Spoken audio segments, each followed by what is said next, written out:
Boys in the back. Boys. What is good? We are back. We are back for another edition of The Boys in the Back on this beautiful Thursday here in New York City, June 18th. The New York Knicks are celebrating their championship just a few blocks down. We've got a couple members of the team there. Jordan, Ariel. But here in this studio, I am one-third of the Boys in the Back. Connor Burks joined alongside me. As always, Mr. New York, Jack Medov, is that what we're going with? Yeah. New York, we'll Eric. Go with that. New York. Yes, brother. New York, Eric Gieb, Jack Medov. Brother. Yes, as I just mentioned, the New York Knicks are celebrating their championship parade just a few blocks down. So Jordan is not here today, in typical vacation Jordan fashion, but his shoes are filled by Mr. Dan. Dan. He's back, baby. Good to stop by and say hello. The king is back, boys. Now, just to be clear, you heard Jordan's pleas of wanting to go to the Knicks parade, and you said, go enjoy it, man. I'll step in. Yeah, I was listening to the show. He was like, EP Jackman's not letting me go. So Wow. I hit up EP Jackman and I said, let Jordan go to the parade. What a mensch move that is. That's what a absolutely unbelievable. It's a little Brutus Cassius, I'm not going to lie. Dude, you're a hater, Frank. Yeah. This is a mensch move. Mensch move of all mensch moves. First of all, he's listening to the program. Yeah, he's Second like, of all, I he heard steps Jordan in. cough 3 times. Should he be working? I'm ready to come in. Wow. Hating ass Frank. How you doing, Frank? I'm doing great, man. The vibes are high. Somebody As pissed in his Ariel has coffee. said, the city is healed, and I respect it. He's right. The city is on fire. There's no doubt. The last few weeks, we've had this energy like it's the last day of school. Everyone's wearing T-shirts around the office. Like people that I normally see in like suits and blazers and slacks are wearing jeans and tie-dye T-shirts with Knicks championship stuff on it. World Cup is going on. It's on in the kitchen. I feel like every day I come in here, it's some sort of new like, oh, here's Katz's Deli. Oh, here's cinnamon rolls and bacon, egg, and cheeses. And I'm getting fat. I got to go to the pool soon. I'm getting fat. It's a whole thing, but the vibes are immaculate, and we've got a great episode planned for you. But before we get to that, we want to let you know that this episode is sponsored by Kalshi, the largest prediction market in the United States. Here's what makes Kalshi different. You're not playing against the house. Kalshi is peer-to-peer trading. You buy yes or no contracts on whether something will happen, and you're trading directly against other users. Think of it like buying or selling a stock. The line is not set by some algorithm working against you. Public opinion sets the price. Kalshi is CFTC approved, federally regulated, which is why it's available all across the country, including California and Texas. Download the Kalshi app and use code BITB. Let them know we sent you, and you'll get $10 when you trade $10. KALSHI. Kalshi. Trade. What's next? We got UFC this weekend on Kalshi. I know Kyoji Horiguchi is an underdog right now. Obviously, the co-main event. Who can forget? Ion Cutelaba versus Navajo Sterling. Who could forget? Possibly forget that one going down at the Apex this weekend. The Hulk trying to upset the apple cart and give Navajo Sterling his first loss of his UFC career. The main event, Kyoji Horiguchi, Manel Kape in a rematch from a Rising card back in 2017. And Manel Kape, despite losing the first one, is the favorite, trading at 58% against Horiguchi. We'll break down that full card later. Of course, obviously. yeah. UFC Apex 119 breakdown coming tomorrow. USA versus Australia. What do we got for the boys in the red, white, and blue taking on the Socceroos? 62%. It should be 100%. Stars and Stripes getting it done, baby. I can tell you that much. I know nothing about the field, so I like to see this. I like to see this as a proud American. We're going up to 6 points in the group. We're locking it in. Dun, dun, dun, dun, dun, dun, dun. I'm told the rookies in the rear have some trades on Kalshi in regards to the World Cup. What do we got, boys? Yeah, so I hit this 4-market combo trade. So, Switzerland to bounce back and win from earlier this week. I want Canada to win. And then I have both teams to score in the Mexico game and Mexico to win. That might be where I fail, but... No, you're not going to fail. $4.99? We just emptied the account, or what? We didn't want to make it 5? No, I made it 5, but I think the market just gave me $4.99 anyway. Yeah, maybe one of the the legs of it switched, the percentages, so got him down there. Yeah. Josh, what would you trade, bro? We're trading at obviously the United States of America to win the World Cup, and let me tell you why. Let's talk. 1980, reality says United States can't beat Soviet Union men's hockey, right? 1775, the 13 colonies can't beat Great Britain. And now we're here, 2026, reality says United States can't win the World Cup. You know what I say? Reality is overrated. Wow. Wasn't that 1776, not 1775? It started in 1775. I think it culminated in 1776. Facts. Thank you, Frank. Facts. Reality's overrated. Could be like a Josh Markowitz bar. Like that could be on a T-shirt one day. I like that. Yeah, I like that. I appreciate it. Maybe should have taken him pre-tournament, because what did you get him at? You get him at like something percentage-wise. Pete's sitting on a 66-1. Either way, good stuff, boys. Do we actually have a shot? Does the United States actually have a shot? I know nothing. Not to win it all. No. It would be a miracle if they won it all. Round of 16 is a great prediction. Great prediction. I think round of 16 is a solid prediction. I think quarters would be like, wow, what a World Cup. Semis would be like, oh my fucking God, I can't believe this. This is madness. And then beyond that, it's just like, I legitimately give me an MMA comp. Is this? If it won, is it Holly Holm, Ronda Rousey? Is it? It's more. It would be crazier than the Sean Strickland run to beat Izzy. It's wow. crazier than that. It's like Pantoja breaking his arm in what was it, the first round against Joshua Van. That's my take on it. We would need someone to break their arm and then be playing with 10 men. Oh, I see what you're saying. The only way we get there is if somebody gets hurt. Or we just go on like the most insane, the craziest heater of all time. Yeah. All right, things looking good for the U.S. then. It's good. All right, back into the show. We'll obviously, hit your super chats, voicemails, everything like that. We got pound for pound this week. What'd you say we were doing, Frankie? What's the pound for pound? Pound for pound, shots to the back of the head. I have Abraham Lincoln as number 5. No. This wasn't 4. Frank, we talked about this, man. We talked about this. Pound for pound is number 3. Pound for pound, things worth waiting for in honor of the Knicks winning a championship. What, you had Poton 3, Abraham Lincoln has 5? Yeah. I kind of understood. I'll be honest, that one was horrible, but worse was when he proposed just back shots, period. When he was trying to do pound for pound back shots. Pound for pound back shots is that was just that was absolutely insane. By the way, before I have to reveal this, I was about to say break the fourth wall again, which has just become our parlance for like let people in on something, even though it doesn't mean that. Right before we kicked off the show and we're like chuckling on air as soon as we come on, I was like, I feel like this is going to be a great show. Like I have good vibes. I'm feeling good about this. And then we got an email that took me to fucking infinity. Like, yeah, I feel fantastic. Life is good today. Life is fucking good today. Definitely kind of derailed us at the beginning there. I kind of had to get my wits back about me. But worth it. Oh, absolutely. It's about Do to. we have the pictures? I don't know. We have the pictures that we just dropped in the Slack of Liam, the Iowan Lion, on it. We're working on it. We'll get back to that. Let's save that for when we do previews of fights coming up this weekend. When we do the UFC, we'll do it beforehand. There's a tease for you. Yeah. We will talk about UFC Apex 119, obviously, and many other things. Let's start with some news and notes. We got some announcements from the world of combat sports yesterday. The return of what some people say the biggest what if in UFC history, Zabit Magomed Sharipov versus Dan Hooker. Unfortunately, not an MMA.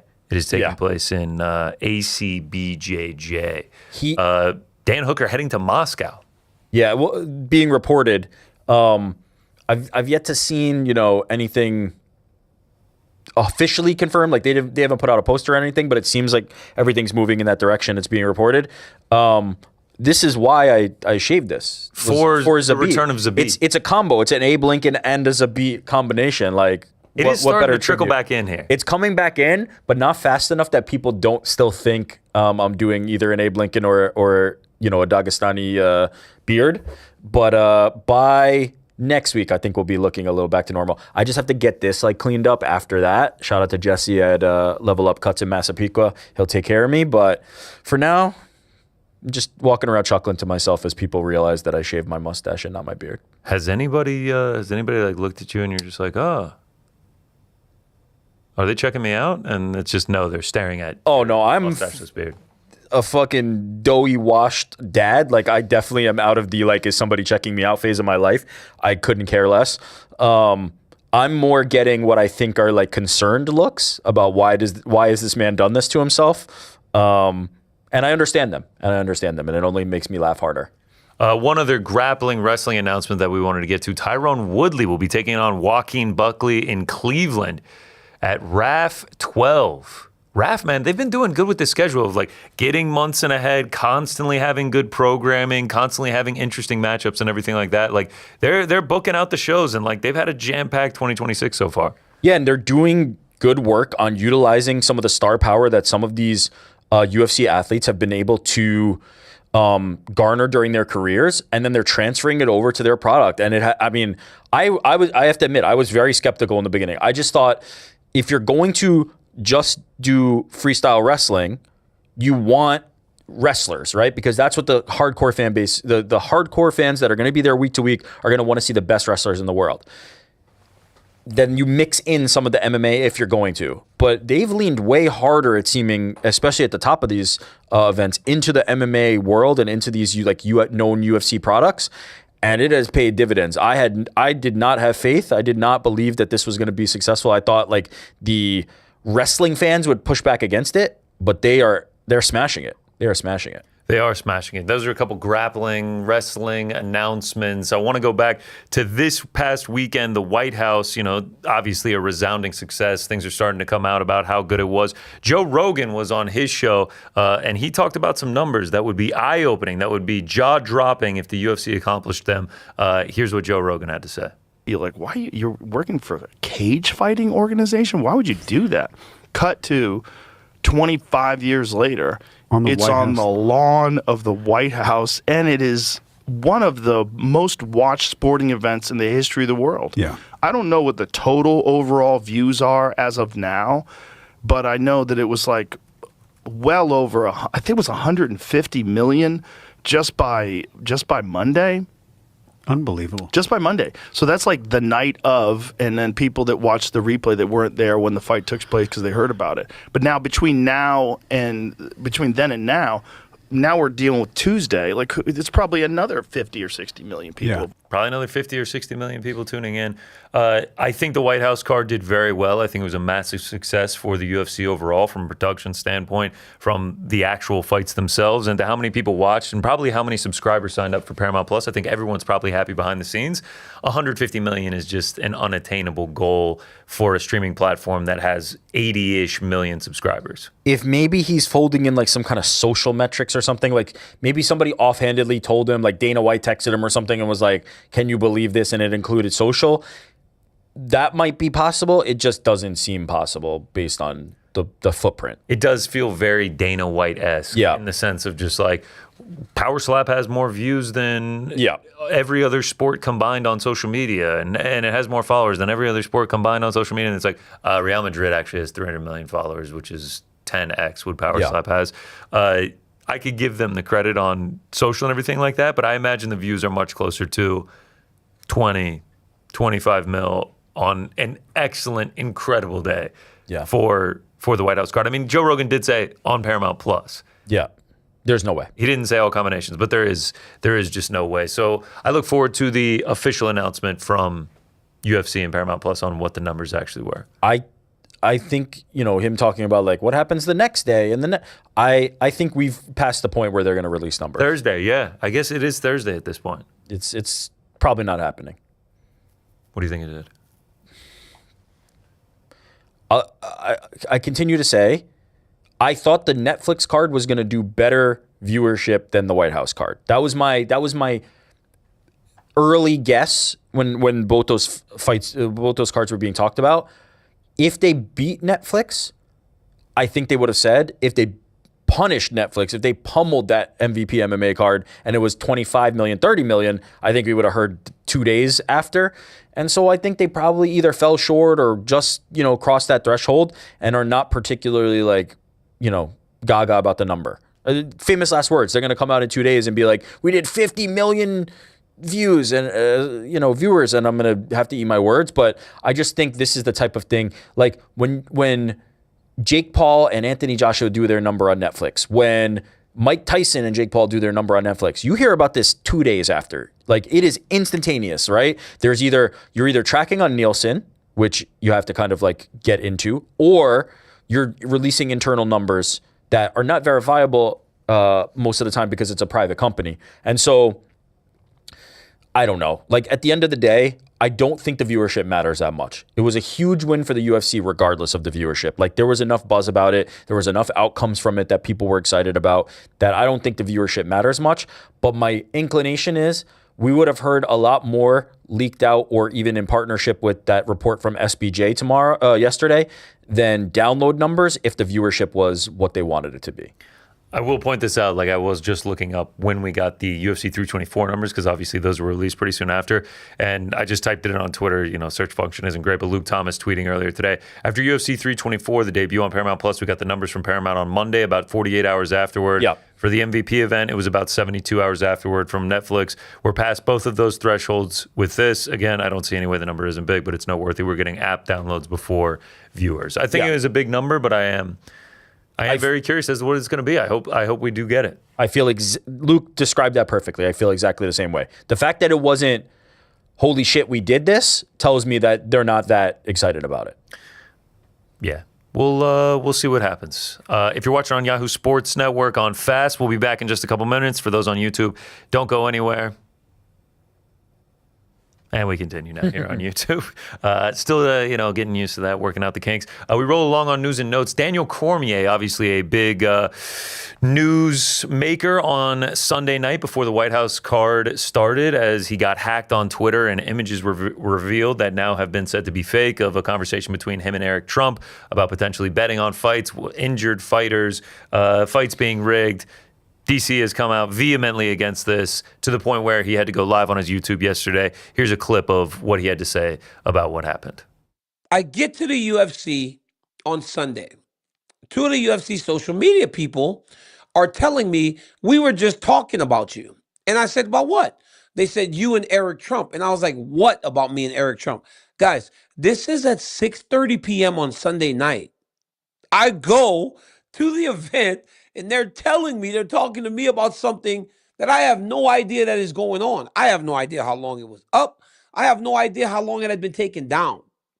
Now, whoever did this, whoever hacked my Twitter, they posted, took it down because they think that people are going to believe stuff like that.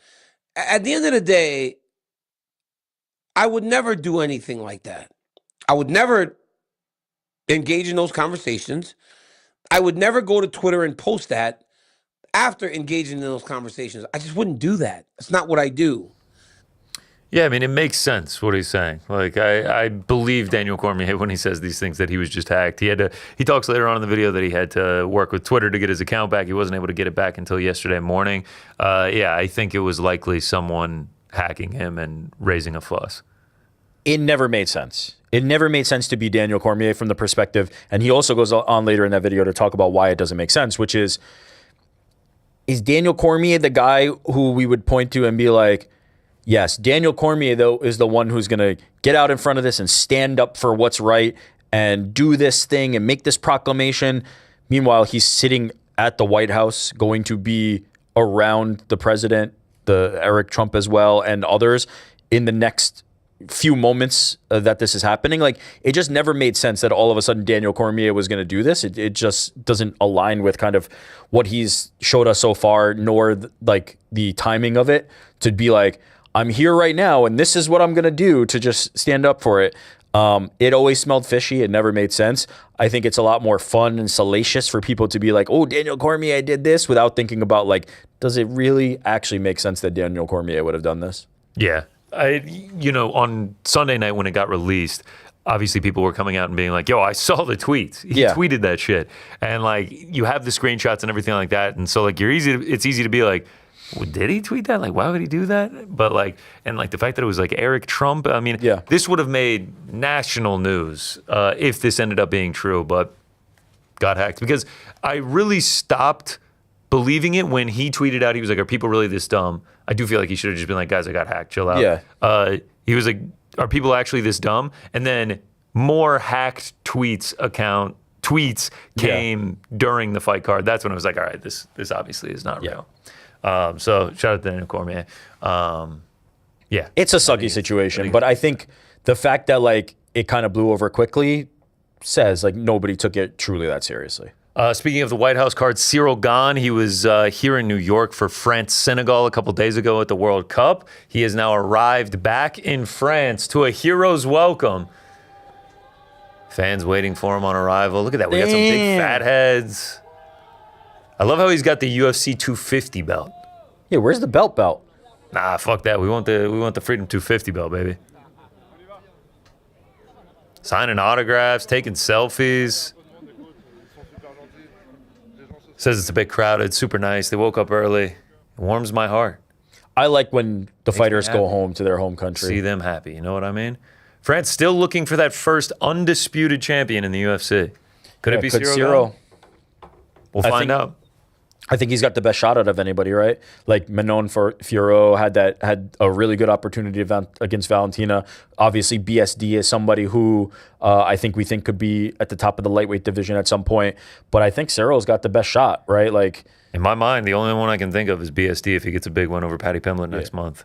Manon, I think could probably get back still there. But we just have to see what's going to happen at 125. Cyril Gane obviously beat Alex Pereira on Sunday night at the White House, which, by the way, Cyril Gane, no response to anything that Alex Pereira has said this far. He seems pretty wholly unbothered by it. I think it's the right move. You don't do yourself any favors in Cyril Gane's shoes, and we saw this with the Tom Aspinall thing.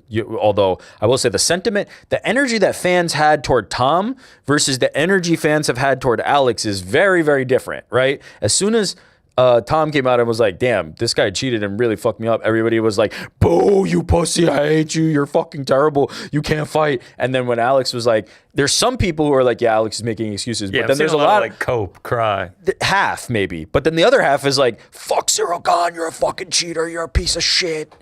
It's unfavorable for Cyril Gane that like 2 fights in a row now. Yeah. It's like, oh, the dirty thing. And then before that, it was Volkov with like dude, he should have lost that fight. Go all the way back to his JDS win. JDS said he elbowed me in the back of the head. This is not fabricated out of nowhere, but I ultimately do fall on the side of like, I don't think Cyril Gane is intentionally dirty. I don't think he does not want to win that way, right? Like he hit Alex with a good shot. I know, Alex is as tough as nails, and there's a chance that he recovers from that. The beating that Cyril was putting on him, I think that may have maybe gone the same way. But you do have to acknowledge, like, there were some very severe back of the head shots. Oh yeah, no doubt. Especially like there was 4 or 5 in there that were clearly to the back of the head. Obviously, to Herb Dean's defense, to play devil's advocate, they were moving around a ton. Yeah. It was happening very fast. Like in real time, I can't even lie. Just on the shock factor of what was happening, I didn't notice them. I also am sitting my ass on a couch, not refereeing the fight, so I have a little bit more leeway in that. But yeah, I don't know. I don't know what you do. Obviously, we're gonna find out. Alex Pereira talking about appealing and everything like that. No, he said rematch. It would be hard to appeal anyway because the jurisdiction was like the UFC brought in their own regulators. Yeah. So you're essentially asking the UFC and the people that they hired to overturn the result. Now, obviously, you'd hope they're independent. I don't think that goes anywhere, but he wants a rematch. And that's like interesting because if Tom doesn't come back right away, you could do that. Do they give Josh Hoke a title shot? There's some interesting things to still play out, but I wonder what the UFC is thinking in terms of Cyril Gane's next assignment. We will find out. Alex's coach, training partner, translator, everything. The everyman when it comes to Alex Pereira, Plinio Cruz, announced yesterday that he has a fight against Chase Damore in Misfits Boxing, and it's already starting to heat up. He took to Twitter and had this to say. That's what happens when these so-called influencers, these guys fight non-professional fighters with 1 and 2 boxing fights and call themselves champions. The only time Chase Damore fought a real MMA fighter was when he got abused by Alan Belcher till Chase's coach made him quit. Then he talked all this trash of me and Pereira, and as soon as he saw that the shit got real and the Shama was in the Misfits boxing contract, he is pretending to be relevant enough at any level to not fight me after he agreed to fight. He should compete at the Olympics instead because he runs like a Jamaican sprinter. That's why I like the MMA world where men are real men. Hashtag Plinio Cruz. Hashtag September. That's some good shit talk, though, by Plinio. Shout out to our boy. I like it, man. I like to see Plinio Cruz. Obviously, he had an MMA career before he got into coaching. I like to see him getting active in the world of boxing. Yeah, Misfits is the right place for something like that. Chase Damore is, like, obviously not as accomplished or as long-standing a martial artist as Plinio Cruz, but he is also like a very athletic guy, and so it's going to be interesting to see if Plinio, now getting into shape for a boxing fight, can meet the athleticism of Chase Damore, and if Chase can try and sharpen his skills to the point of being able to compete with Plinio Cruz. I think it makes a lot of sense. It's fun for Misfits. You get Alex Pereira in the corner probably, so it could be a good time. He has signed a 3-fight deal with Misfit Boxing. He announced some other announcements that we got yesterday. UFC 330 is starting to shape up. This morning we learned of one additional on top of the 2 title fights. Edson Barbosa will be taking on Esteban Ribovic, which is a fantastic fight going down in Philadelphia in August. But more importantly, the main and co-main, I would presume, the 2 title fights. Mackenzie Dern looking to defend her belt against Jillian Robertson. Many people asking the question, where is Weili Zhang, who obviously vacated to go up to 125 last November against Valentina Shevchenko, was unsuccessful in that. And we were expecting Mackenzie Dern's first title defense to likely be against Weili Zhang, try to get her rightful belt back. But it ends up being Jillian Robertson, the Savage, as the challenger. I saw memes of Zhang in the back rooms. Like, people are like, where the fuck is she? Seriously, where the fuck is she? I think we were talking after the show yesterday about relevancy in MMA and just how mind-blowing it is. Armin has not fought since November. He is forefront. He is always involved. The RAF, the training with Hamzat, being in the corners, always doing the food stuff. That is it.com. Staying relevant on Instagram and Twitter and everything like that. He's in the media. And it's just like, man, Armin Sarukian is ever present in this MMA world. Weili Zhang has not fought since November. I think the last thing I saw anything Zhang related was her fighting against Valentina Shevchenko. It's like, I was like, man, it feels like it's been like 2 years since Zhang has fought. And her and Armin have the same amount of time without an MMA fight. MMA is one of the most out of sight, out of mind sports that we've got, right? Because it's not like the other sports where it's like, the Knicks lost, then you see the Knicks again in 2 days. The Knicks won, you see the Knicks again in 2 days. In MMA, you're not going to see most of these men and women compete for 3 to 4 months. And that's if they're like pretty active. For a champion, for somebody who's coming back from a loss in a championship fight, it might be 9 months, it might be a year, and so you just completely forget about the gift that Armin has right now is he is continuing to stay busy, continuing to stay active, popping up on streams, popping up at RAF, and he stays top of mind. She look, I have no doubt in my mind that she's going to go back to 115. I just think 125 seemed not like the optimal division for her, especially if she's chasing a title. I don't know what improvements you make to really get in there against Valentina again. At 115, she's one of the best in the world, a top pound-for-pound fighter. And I think, it behooves her to just see what happens with Jillian Robertson and Mackenzie Dern and then get next and see what happens. I'm not even going to lie. I hope she's all right. She hasn't posted on Instagram or Twitter or anything since March 7th. No stories, nothing like addressing, oh, man, my belt's getting fought for. But if it isn't going to be Zhang, I feel like Jillian Robertson makes sense. Yeah. Who else are you going to put in It's a good fight. It's a good fight. In fact, I think this is a better fight, especially for Mackenzie Dern. I think Zhang is significantly better than Dern to the point that I don't know that would be super competitive. Now, I've thought that about many fights, point no further than Justin Gaethje versus Ilia Topuria. But this is a competitive fight. This is a fun fight. This is a fight that if it goes to the grappling is going to get extremely exciting. And if it stays on the feet, I know Mackenzie Dern is not the cleanest technical striker, but she loves a brawl and she loves to throw. And so I think this could be a lot of fun. And Jillian Robertson, as her name says, is a savage. Yeah. It could turn into a very great fight. In the main event, it's going to be Islam Makhachev looking to defend his 170 belt for the very first time against Ian Machado Garry. Machado Garry had been banging the drum for this for months on end. Michael Morales, obviously, in the talks, but it felt like over the last few weeks, those had kind of dissolved, and it was becoming clearer and clearer that we would get Ian Machado Garry, and now that has been confirmed, that will be the 170-pound title in August in Philadelphia. It makes all the sense in the world. Ian earned it. He has a really, really stellar resume. The only lone blemish, obviously, coming in a loss to Shavkat Rakhmonov, and Shavkat is not in the picture right now. It's hard to deny Ian, especially when the other contenders we're talking about in Morales and Prates. Prates has a loss to Garry, and for Morales, his best win is Sean Brady, and it's a fantastic win, but I think Ian has done a little bit more.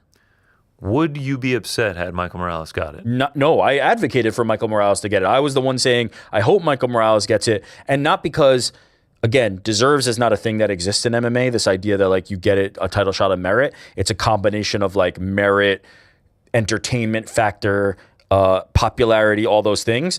I think Michael Morales is a scarier opponent. I think Michael Morales offers something more difficult for Islam Makhachev to deal with in terms of that size, that power, that physicality, and the fact that there's not a lot of tape on him to study, right? It's really just him stepping in there and just destroying everybody. With Ian Machado Garry, there's a lot of tape. There's a much more traditional skill set. There's not as big a physical advantage. I just don't think Ian Machado Garry is going to beat the number one pound for pound guy in Islam Makhachev, and I believe him to have been as good at 170 as he can be at 155. Michael Morales makes it more interesting to me. Islam Makhachev actually talked about the matchup with Ian Garry. Here's what he had to say. I will translate this from Russian. If we exclude Ian Garry's trash talk, what do you make of him as a contender? Where is he dangerous? Islam says, how can a man who lost yesterday or the day before yesterday talk any trash? So I don't care about his trash talk, obviously referring to Shavkat. Maybe it does some good for the business, but it doesn't bother me at all. Are there any tricky aspects in his style, he gets asked? Yeah, style-wise, he's a tricky fighter. He constantly runs away, fights on the back foot. His opponents always have to chase him. I wouldn't say he's an entertaining fighter. From this perspective, Morales, for example,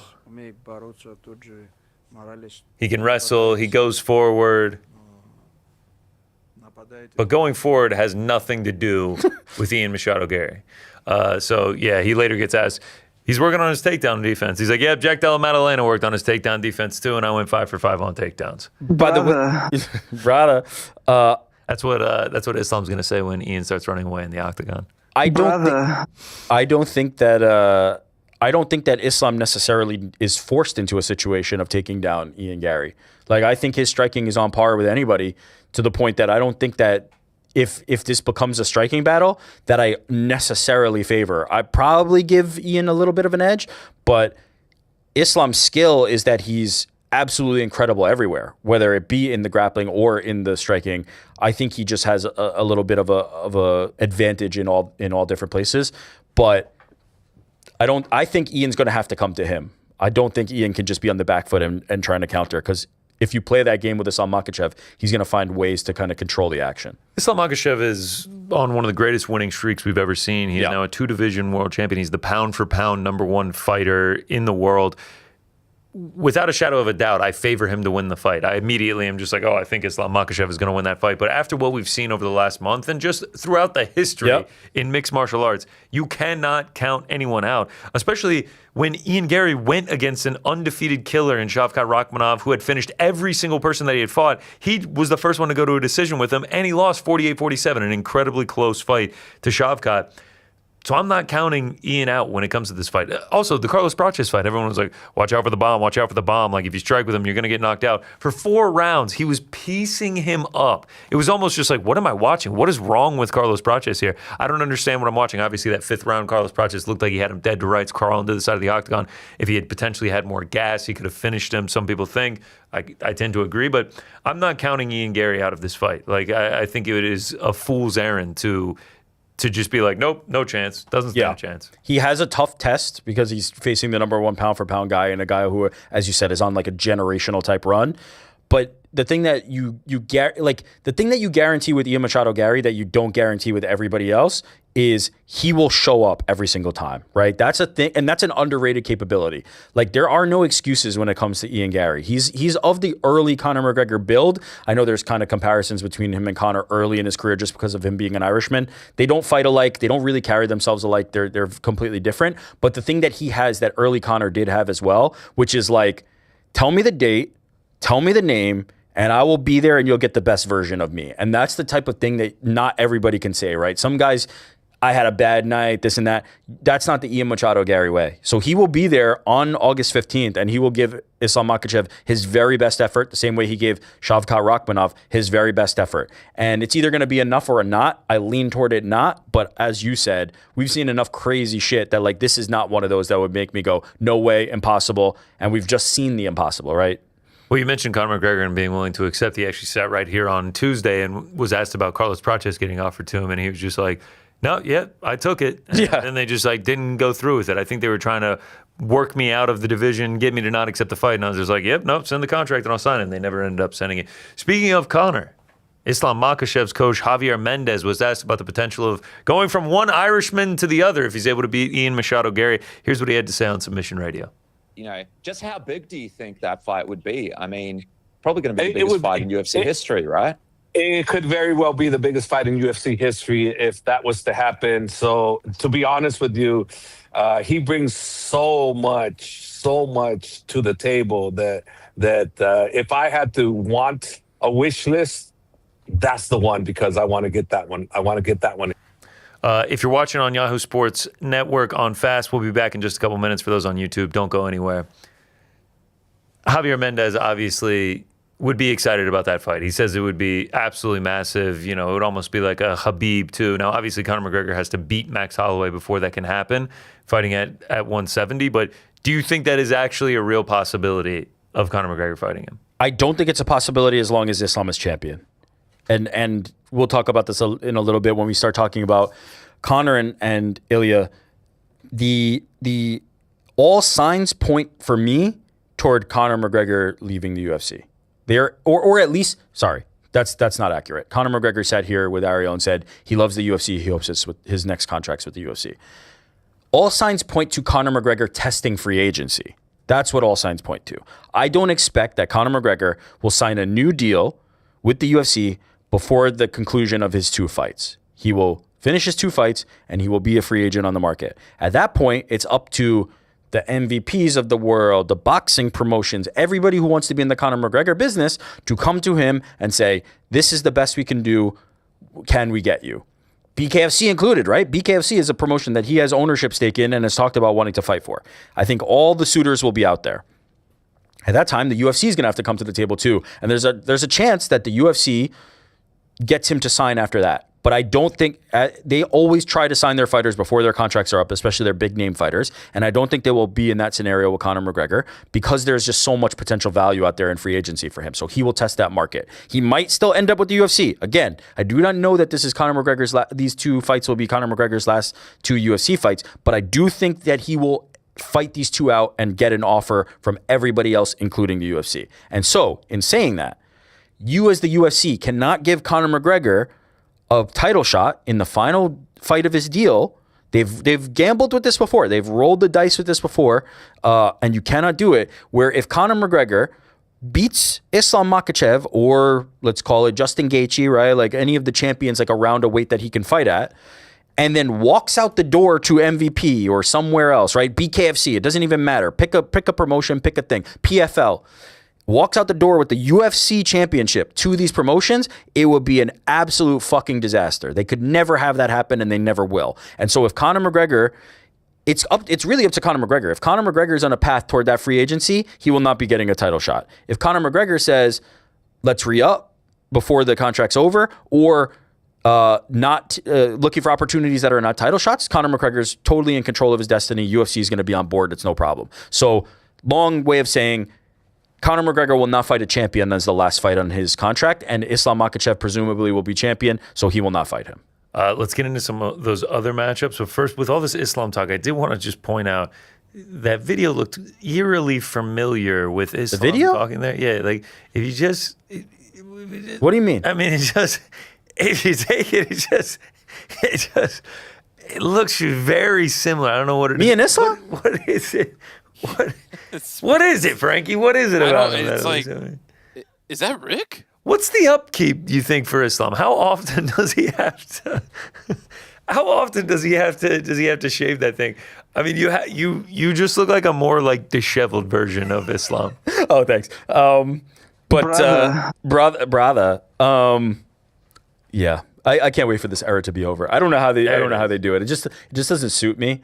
They have found a way to make it work for them. I suppose. I feel like we think that because we haven't seen Islam with like a sick, we full only beard. see that. Yeah, I feel like if we saw him with a full beard, we'd be like, bro, you look pretty sick, and then he'd shave it, and we'd be like, oh man, you look off. All right, let's go back to the potential matchups for Conor McGregor. You were just alluding to, it's not going to be Islam Makhachev as long as Islam Makhachev is the title holder at 170. I do think the outcome from Justin Gaethje and Ilia Topuria on Sunday night opened up an entirely new world for Conor McGregor in terms of fights that could happen after the Max Holloway fight, win or lose. And I think he alluded to that on Twitter when he was just like, it's a good time to be in the Mac fight business and everything like that. If he beats Max Holloway, there is the world where I know we talk about like he's not going to do the last one on the contract, but if Justin Gaethje is sitting there with the belt and he's confident that he can beat him after just beating Max Holloway because he would be coming off of a win. This is all if he wins. There's a world where he tries to re-up and go and get that belt, I think. Man, okay, there's a few. I don't think it's impossible. I think it makes a lot of sense from a storytelling perspective. There's a few roadblocks. Several. One, got to beat Max Holloway, right? That's roadblock number one. Not easy. Non-starter. If you lose to Max Holloway, you're not fighting for a title, period. Like, that's end of story. In addition to what I talked about with like the last fight of the deal. He needs to beat Max Holloway. So that's roadblock number one. Max Holloway been much more active, still a very high-level fighter. Conor McGregor, we don't really know. Roadblock one. Roadblock two, if Conor McGregor can make 155 again, I'd be absolutely floored. I'd be shocked out of my mind if Conor McGregor could get down to 155 again. He was here. You saw him. We saw him in person. We were standing next to him. His frame is just bigger. He is a bigger human. It is not going to be easy for him to get into a camp and get down to 155 again. It is no accident that he's fighting at 170 and fighting Max Holloway at 170. Like, this makes more sense for him as a competitor and somebody who's not going to have to cut a ton of weight to get to this weight. 55 seems crazy to me for the shape, the frame that Conor McGregor has right now. I just can't see it. Like, it would shock me if he could get down to 155. So that's number two. And number three is the contract thing. Number three is, even if he beats Max Holloway, I can't see the UFC, unless Conor McGregor says, forget free agency. Let's do a multi-fight deal and I'll re-up with the UFC. Is there any chance we're going to experience McGregor fight week and like you experience the star power that he holds. He comes on our show. It does 100x what normal interviews do. He goes on Jimmy Fallon. It overshadows everyone else on the show. Like, he still has that star power. He's still the bread, as he said once. Exactly. They thought he was toast. I was toast. I'm still the bread. Yeah. That still stands true today. I think we're going to experience that at International Fight Week and see just how many people tune in just because Conor McGregor is fighting. If he wins and they experience that, and it's just like, oh man, because if he wins, it's going to go nuclear. Like, it will be like, oh man, Conor McGregor is back. He went on the 5-year layoff and he beat Max Holloway. This is unbelievable, blah, blah, blah. Is there any chance that the UFC starts looking through rose-colored glasses and was like, wow, he's back. Look at what he brings to us, blah, blah, blah. We'll pay whatever, especially if he's going to get a title shot now. A few reasons that I don't think that happens. Number one, they could do that now, right? You're saying wait till fight week because you want to see that energy again, but we know what Conor McGregor is. We know what Conor McGregor does. They had an opportunity when the last time they spoke, when Conor McGregor sat here and talked about they came to the negotiating table, they landed at a number that UFC didn't love and I didn't love, but we could both handle, right? That was kind of the middle ground that he talked about.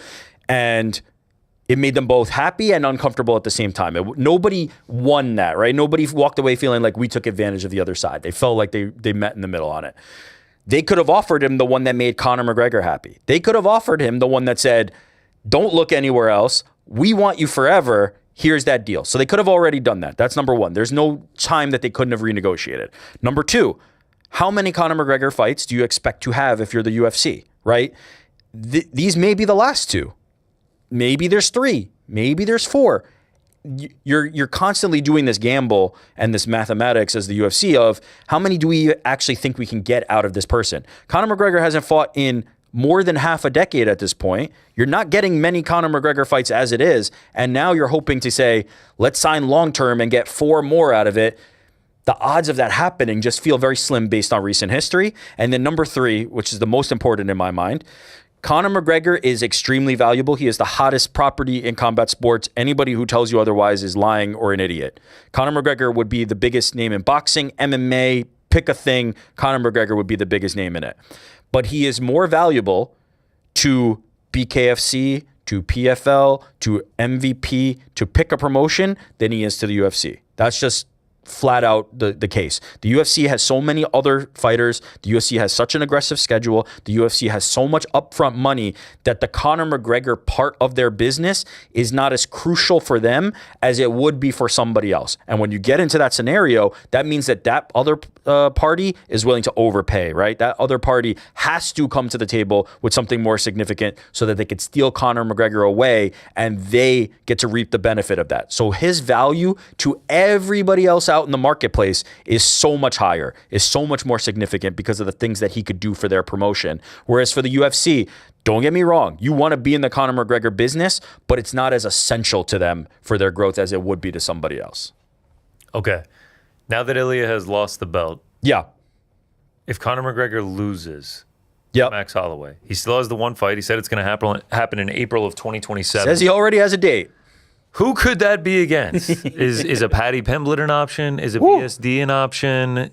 Is an Ilia Topuria an option? What better way to bounce back for Ilia Topuria after a brutal loss like that to Justin Gaethje that's going to take him a while to recover? I know it came out he doesn't need surgery, but it's going to take him a while to recover from that. And it's a guy that doesn't really fight that frequently as is. We haven't seen him fight 2 times in a year since 2024. I imagine we're not going to see a second one here in 2026.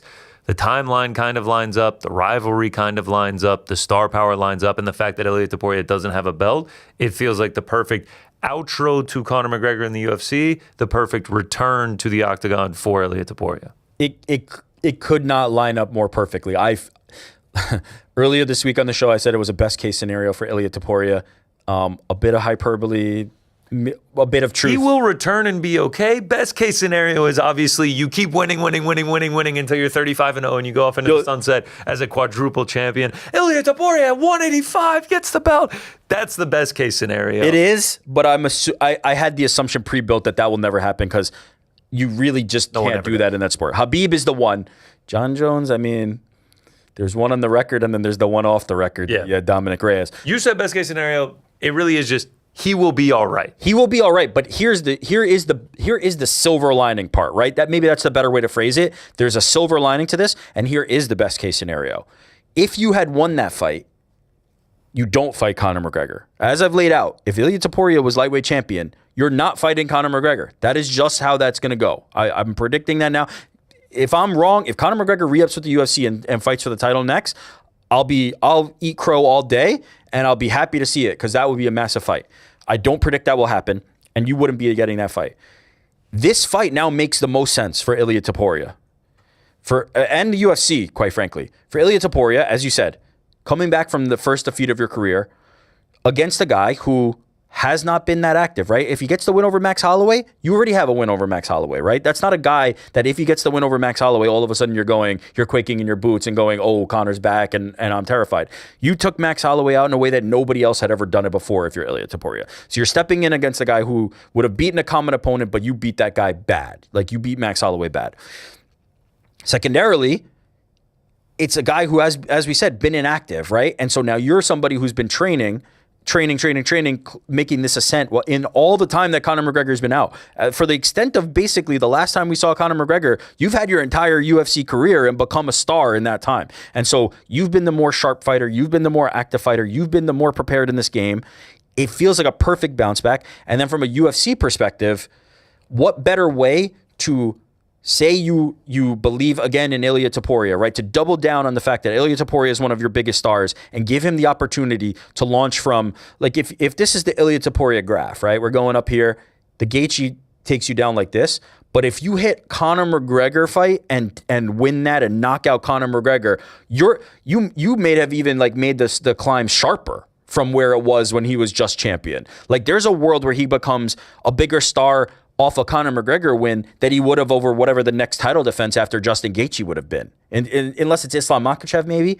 But a Conor McGregor win takes you to territories that are unseen, right? We know what it did for Khabib's career. It spawned an entire generation of people that started following Khabib, then the disciples of Khabib down to Islam. It changed everything in the sport of MMA. And so if you are Ilia Topuria, I think that fight makes a lot of sense for you. And for Conor McGregor, fuck, if you can walk out the door with a win over Ilia Topuria, right? Nobody believed in him. He comes back 6 years later, he beats Max Holloway, and then he beats Ilia Topuria. God, your market price is going to be 10x. Like, it's going to be unbelievable. Now, could they do it if Conor loses to Max? Yes, I think you do it no matter what. Is there any world where, like, you know, you mentioned Khabib. Khabib is coming off of Conor McGregor returning to the octagon after Floyd Mayweather. Fair. Like, this is peak. And Dustin has beaten him since. It's not like it's like automatic. If he loses to Max Holloway, and let's say like it's a loss where it's just like, man, he just doesn't have it anymore. Is the hype still there? Yes. Just because of the name? He's Conor McGregor, man. He's Conor McGregor. I mean, yeah, look at how many people tuned into the Mike Tyson at 58. And Dustin beat him twice. Like, it's not like, now one of them was a horrific injury, and we should acknowledge that. But like Dustin, first of all, Dustin was winning that fight anyway. But Dustin beat him twice. It made Dustin a much, much bigger star, in my opinion. It made him like an automatic headliner for the UFC, where he was kind of floating under that territory for a long time. And it didn't impact Conor at all. Conor is just as popular now, like if not more popular. He continues to be, he exists. There is everybody else, and then there's Conor McGregor. And that's just the reality of the MMA game. Like there is one world where Conor McGregor exists, and then there's everybody else in the rest of the pool. And Ilia's in the rest of that pool. But if you beat Conor McGregor, maybe you jump out. Maybe you become the next guy that exists outside the pool. The only obstacle to this fight being made, in my opinion, is that the UFC doesn't want to do that on the way out the door. Whereas if heaven forbid Conor McGregor does win that, now you've damaged Ilia Topuria, and all of a sudden the market price on Conor McGregor just went up tenfold, and now he's going off into the sunset with that. You probably just roll the dice and bank on the fact that Ilia Topuria is going to win, and if he does, man, you've got a mega star. If it's Conor McGregor coming off a win against Ilia Topuria and then he beats Ilia Topuria, I'm going to have a hard time not believing the UFC is not going to try and get into that business. They should. They absolutely should. The problem is the UFC, unlike these other promotions, is not in that business anymore. I know. The business of paying the most money for the best fights is not the business they're in anymore. Again, you want to be in the Conor McGregor business. They still want to be in the Conor McGregor business, but there is a cap to that number, right? If Jon Jones isn't worth $30 million every time he steps into the octagon, you have to imagine Conor McGregor is getting more than what Jon Jones would have made. And do you want to pay that every single time for a Conor McGregor fight? They're in a different position. Whereas if you're Netflix or MVP's MMA promotion, you would pay whatever the number is to get Conor McGregor, because the amount that he will generate for you as a new promotion is going to be astronomical. And so that the economics of that make a lot more sense for you than they do for the UFC. Many questions will start to get answered next month. The history between Ilia Topuria and Conor McGregor obviously goes a long way. There's been a lot of comparisons. Ilia Topuria mimicking a lot of the things on Conor McGregor's rise, on his own rise. But Topuria was on Aiden Ross's stream back in February, and he was asked about the potential of a McGregor fight. If it was up to you, who do you think makes sense for you to fight? At this point? The next one. You know who I would love to face? Who? Conor. Really? Yeah. Yeah, I man. would Okay. love to have that exchanges with him. I know. would love that fight. It's like, what he's gonna shoot for a takedown? No, I wouldn't. Okay, but you're not fighting Conor from 10 years ago. You're fighting Conor now. It doesn't matter. Topuria kind of saying what you're saying right there. It doesn't matter. Like, Conor is Conor. I also respect to Ilia being like, he's not going to shoot a takedown. We're going to stand there and strike. Ilia Topuria, after the loss, immediately was just like, did the fans enjoy the fight? Yeah. It's a great fight, huh? Nah, Ilia's put it out there. Ilia's a fucking gangster, man. And also, to his point, regardless of what version of Conor is stepping into that octagon against you, if you're Ilia Topuria or if you're anybody standing across, even Max, right? You are standing across from like the icon of the sport. You're standing across from the guy that the entire like future of the promotion and how this game has shifted and shaped over the last decade. is based all on the Conor McGregor blueprint and the game plan and what he brought to this sport. There's an energy, there's an aura to that. Like, it doesn't, like, now, do you expect to go in there and cave his head in a way that you might not have 10, 15 years ago? Certainly. But like, the idea of, I want to get into the octagon with Conor McGregor, of course Ilia Topuria wants to get into the octagon with Conor McGregor. Topuria also took to Twitter last month discussing the potential of that. He says Conor McGregor doesn't deserve a fight against him right now. This is obviously before the loss against Gaethje. For him to say after Max that he wants to fight me, impossible. He's still very far away from me. I think we'll want to get some rounds in first, build himself back up, because he knows that in a fight against me, he's going to take a lot of damage. I'm going to hurt him. If they offered me the Conor fight right now, I would absolutely say no. Because what does Conor really bring me right now, you know? Yeah, there's some people around the world who want to see that fight, but I think there are many other fights that are much more interesting than a fight with Conor. But if he gets a good win against Max Holloway and then gets another win after that, it could happen.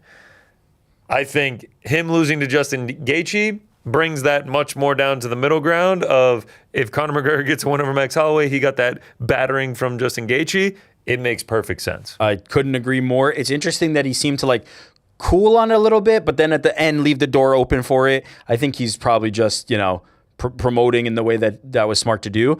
But to your point, the playing field has much more leveled out after the loss. On Tuesday, McGregor was asked right here in this studio by Helwani about Topuria, about the loss. Where does he go from here? Here's what he had to say. You have been linked to Ilia a lot over the years. People saying that he reminds us of you and all that stuff. No way, does he? He has the same tattoos. He says the same stuff. He does the same fucking movements. He was going to scream on the thing. He has a case of, great, good lad. He's all right. I like him. Maybe. I knew that was going to happen to him. Really? I knew by his. I just seen the trade and that. You need to get it put on you in the gym. You need to get it put on you in the gym. If you're not getting it put on you in the gym, I've been there myself. People, you have to kind of say, listen, you better. Here's $1,000. There's $1,000 cash outside the octagon if you can drop me. If you drop me, you get that $1,000 cash.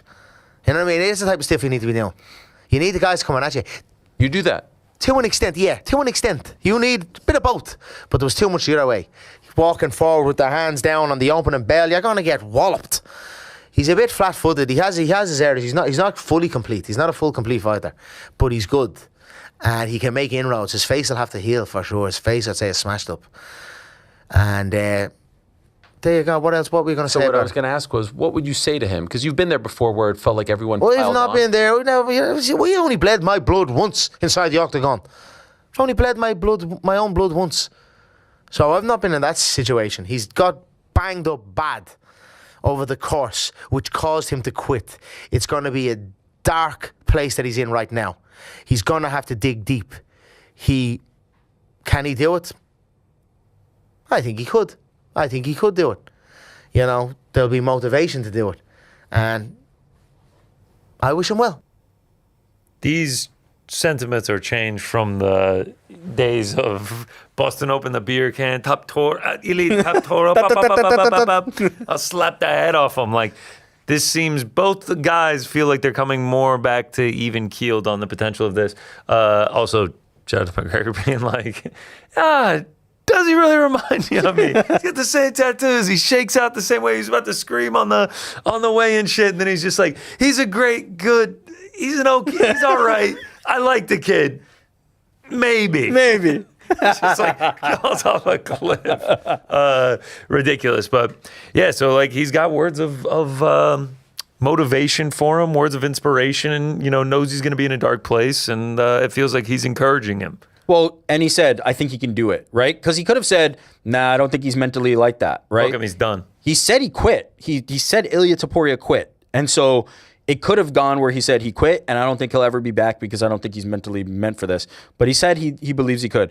I said, I think Ilia should want this fight. The UFC should want this fight. Should Conor McGregor want this fight? What should, because what are the, you mentioned some options, right? Justin Gaethje and Islam, I think, are possible, but I think they're probably not going to happen. That's where I stand right now. Carlos Praches is a name that already has been offered to him. He confirmed that. And so that could be an interesting fight. I think it's a very difficult fight, especially for a guy who's a much more natural 170, a guy who really looks every bit of 170 with his frame. But I wouldn't mind that either. What fight would you want to do if you're Conor? I can't answer this question until we see him enter the octagon Yeah, it's a on good July point. 11th next month. It's just like I need to know where he's at. Yep. If he goes in there and gets battered by Max Holloway and we're just like, woof, man, like those 5 years off, like he just doesn't have it anymore. My answer will be much different than even if he loses, he's in a very competitive fight with Max Holloway, and like it's just like okay, there's flashes, there's moments. He's still got this. I agree with you on the Carlos Prates thing. He mentioned it when he was talking shit to Max Holloway on the Joe Rogan face-to-face. He's just like, you're going to find out what it's like to fight me, and you're going to find out what it's like to fight at this size, at 170. I think he knows that Max being a 145er for the majority of his career is beneficial to Conor McGregor being an inflated version of what he used to be and now being much more comfortable fighting at 170. I think he thinks that size is a benefit to him. Carlos Prates is lean and lanky getting down to 170. Like, he is a big dude with massive power. Power like we rarely see, period, in the UFC, especially at 170. I don't love that one. I'm curious to see what happens in BSD versus Paddy Pimblett. I think the Paddy Pimblett one is much more interesting to the fans. It'd be another version of like I'm saying you want to launch Ilia. You could launch Paddy. Yeah. Okay. What about old friendly? What about old favorite? See at the top. Is it Michael Chandler? Do you finally get that in? All right. This sounds disrespectful and disparaging, but I think if Conor McGregor goes in there and does not look like a remote version of his old self, the Michael Chandler one makes sense. Yeah. Michael Chandler has been struggling, man. He's down bad. He's 2-6 in the UFC. He's 1-6 in his last 7. Has not looked good the last few times out either. Got dominated by Paddy. Got dominated by Hoofy. Yeah. It was like a non-compete on Sunday against Hoofy. No. Different levels. There was really just like no moments for Michael Chandler. No. I know that sounds rough, but like no, it's reality. The point of that one has passed. That was 2023. Yeah. So I do think, but it is a level that maybe if you're saying, let's say Max goes in there and just Calvin caters him, right? Just completely styles on him. I don't think he's going to Justin Gaethje him, but let's say he Calvin caters him, right? It's just Max puts up 400 punches and he just beats the brakes off Conor, right? 50-45s or finishes him. Yeah. Michael Chandler might be the level that you want to be at if you're Conor. Let's actually say this. Let's say Max Holloway goes out there and it looks as competitive as the Hoofy versus Chandler fight. Yeah, exactly. And you're just like, damn, Conor really didn't have anything for him. I think Conor versus Chandler makes sense. Yeah, because the other ones are just, Paddy is so young, so hungry, so game. Ilia Topuria is going to be raring to fucking punish somebody on the way back. Carlos Prates would just do. I think a lot of people like to make the memes about like Ilia Topuria coming in after all the things that he dealt with in his personal life. And stuff. She took the kids, Justin, everything that. I think now is the time that you actually fear for Ilia Topuria's next opponent. I think he was humbled. I think he will change his training strategy, his fighting strategy, come in there much more serious, not like the story is already written and being like, I've got to take this fucker's head off. Yeah. Whoever that is next, God bless him, is a very scary sight to see. It's kind of like we're trying to put a puzzle together here, and it's just going to be like the picture's going to become a whole lot clearer, and the pieces are going to make a whole lot more sense after we see what happens on July 11th. Absolutely. Like the return of Conor McGregor is going to dictate, as it always has, the rest of the industry. Like this is going to be the conversation that shapes the rest of the industry. At 155 and 170. What is next for these guys? What's next for those guys? If he loses guys? and it's not a title fight, you're coming up to 170 to fight him wherever you're at. Who is Conor McGregor's second fight on that contract? What does Conor McGregor do next? We're presumably strapping in for like a few years more of Conor McGregor just shifting the landscape of MMA.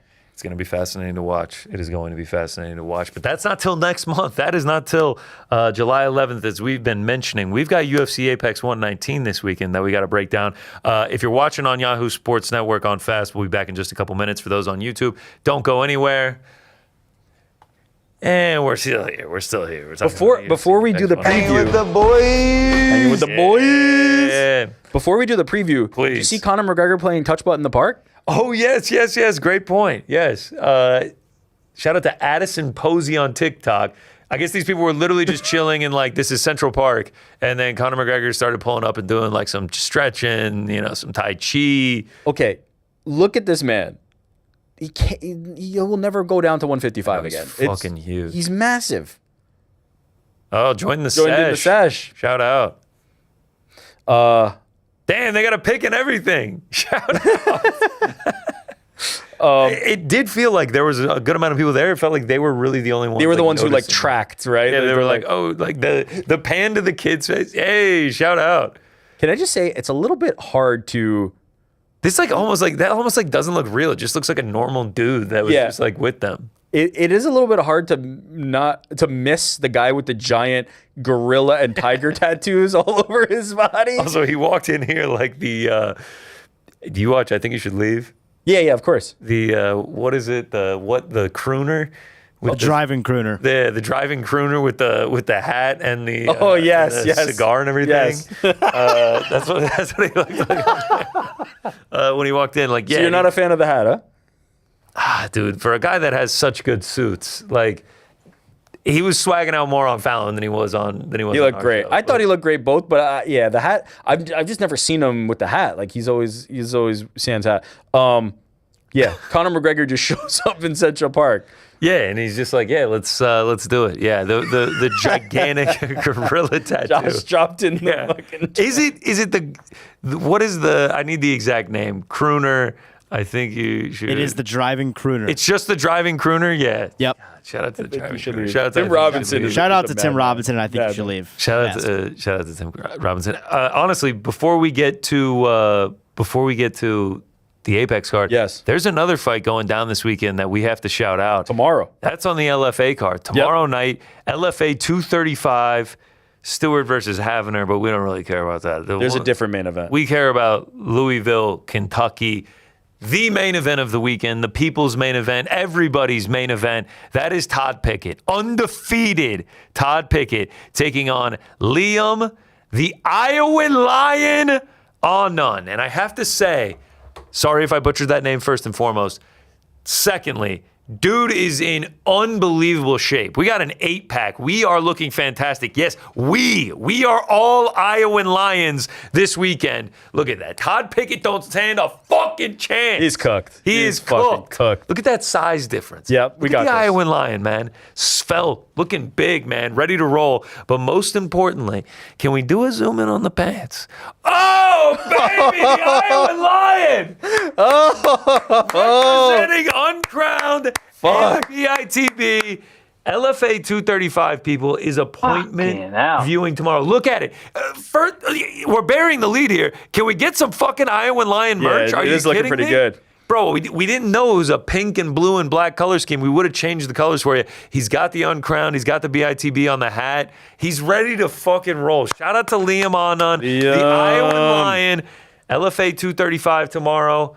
I mean, this is the one. This is the one circled. He fights 5. All right, we're going to start from the bottom. Where are we at on the card? It's still amateur. We're the third fight on the card, people. Third fight on the card. I think it starts at 7 o'clock p.m. You can watch it on Vice TV. LFA 235, Louisville, Kentucky, Freedom Hall. If you're in Louisville, if you're in the area, you better go. You better go to 235 and you better support the Iowan Lion. We will be watching. Incredible gesture. Can't believe that is a real thing. Those pictures will live forever. And when he wins, okay, can we put it out there? Maybe a little segment on BITB next week if he wins. A little interview, interview session. Segment. We're getting the Iowan Lion exclusive when we advance to 8-2. Book it. Lock it in. It's gonna be Liam, great, let's get that dub. Let's get that dub, Liam. It's going to be great, man. Best of luck this weekend for real. All joking aside, we will be watching. We will be cheering for you. Best of luck, man. You're going to absolutely smash it. Cannot wait to see that one. The BITB in the LFA cage. So sick.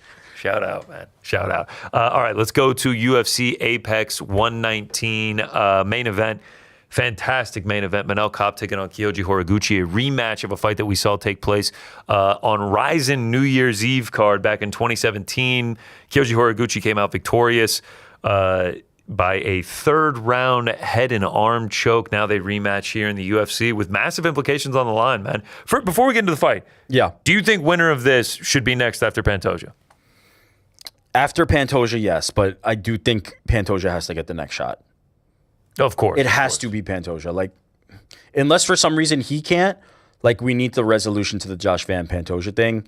Van has already had a title defense now, and I think we just need to firmly know which direction we're going with this.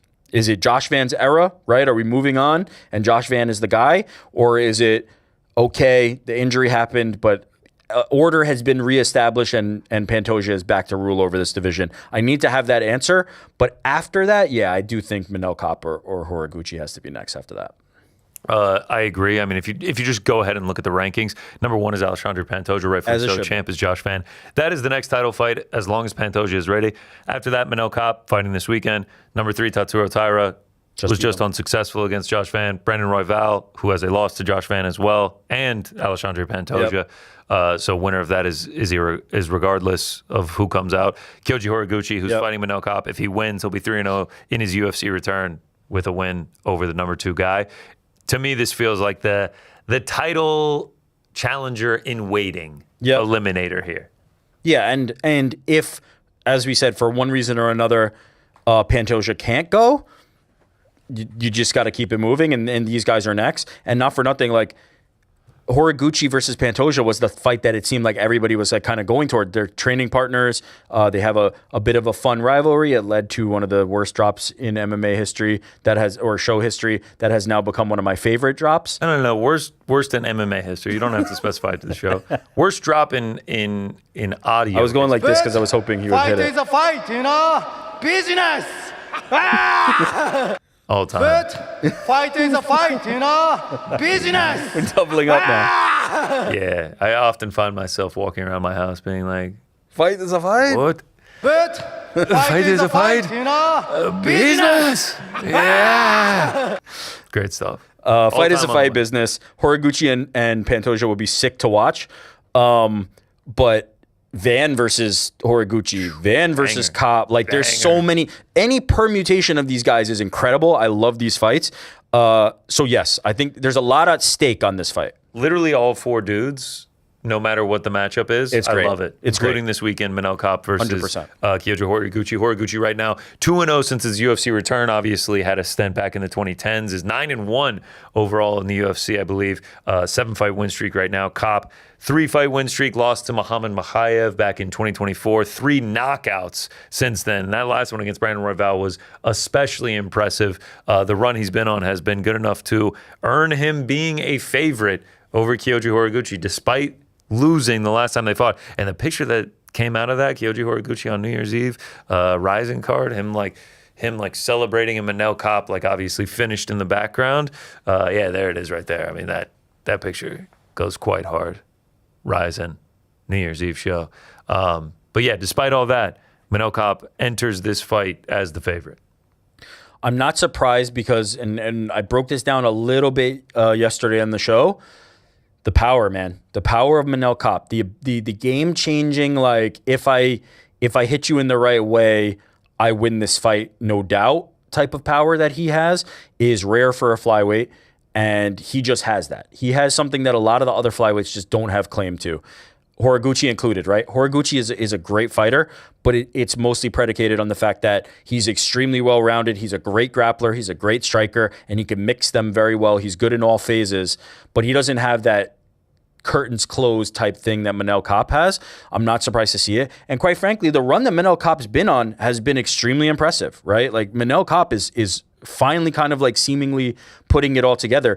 The lone blemish being that weird, what the fuck was that fight against Muhammad Makhachev, where everybody was like, what the hell is this shit? The Ngannou Derek Lewis of the flyweight division. Yeah, it's 100% the same circumstance, whereas like we thought we were getting an all-timer, not necessarily because of the matchup style like with Ngannou Lewis, but because of the heat, where they were just fighting in the lobby, they hated each other, and then they just went in there and stood and looked at each other. It was bizarre. It was not the Manel Kape that I'm used to seeing.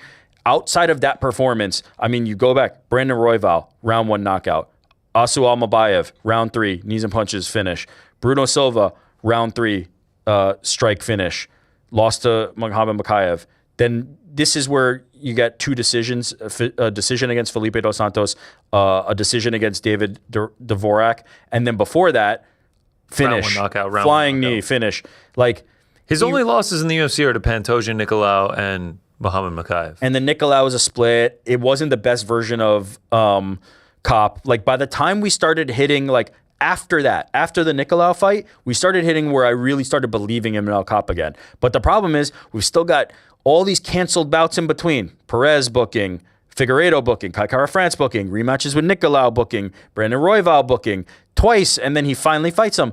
Like, the problem with Manel Kopp is not the product in the cage. The product with Manel Kopp is like everything outside the cage creates these weird situations where we don't get to see him perform. He's going to make it to fight night. He's going to fight Kyoji Horiguchi, and I do give him a slight edge. I think he's going to be busier, and I think when he stings Horiguchi, he's going to do more damage. Horiguchi, if he makes it dirty, if he just kind of like crowds Manel Kopp and doesn't give him opportunities to get his offense off and mixes in the wrestling, I don't know how effective he's going to be in it. Manel Kopp has gotten pretty good at the takedown defense. He's pretty decent at keeping himself safe in the grappling. But even if he just threatens with it, that's the path to victory for Horiguchi, is just like doing enough to take Manel Kopp off his game and execute some of his, I think will be good for Kyoji Horiguchi. But when they're in space, I just see too much of an advantage for Kopp, where he's going to sting Horiguchi at times, and it might be too much. I agree with you. I think the power advantage obviously is with Manel Kopp, but I think that Horiguchi is going to be able to stay busy. I also think he does have that path if he chooses to take it to go to the ground. But overall, I think it's just a fantastic fight. It's so one good. that I'm not going to sit here and be like, I know what's going to happen. Yeah. I thought I knew what was going to happen in Ilia Topuria doesn't get you. I was as wrong as I could get. I'm wrong all the time when talking about this. I do think it's a fantastic fight, though, that I think is going to be high action. Yeah.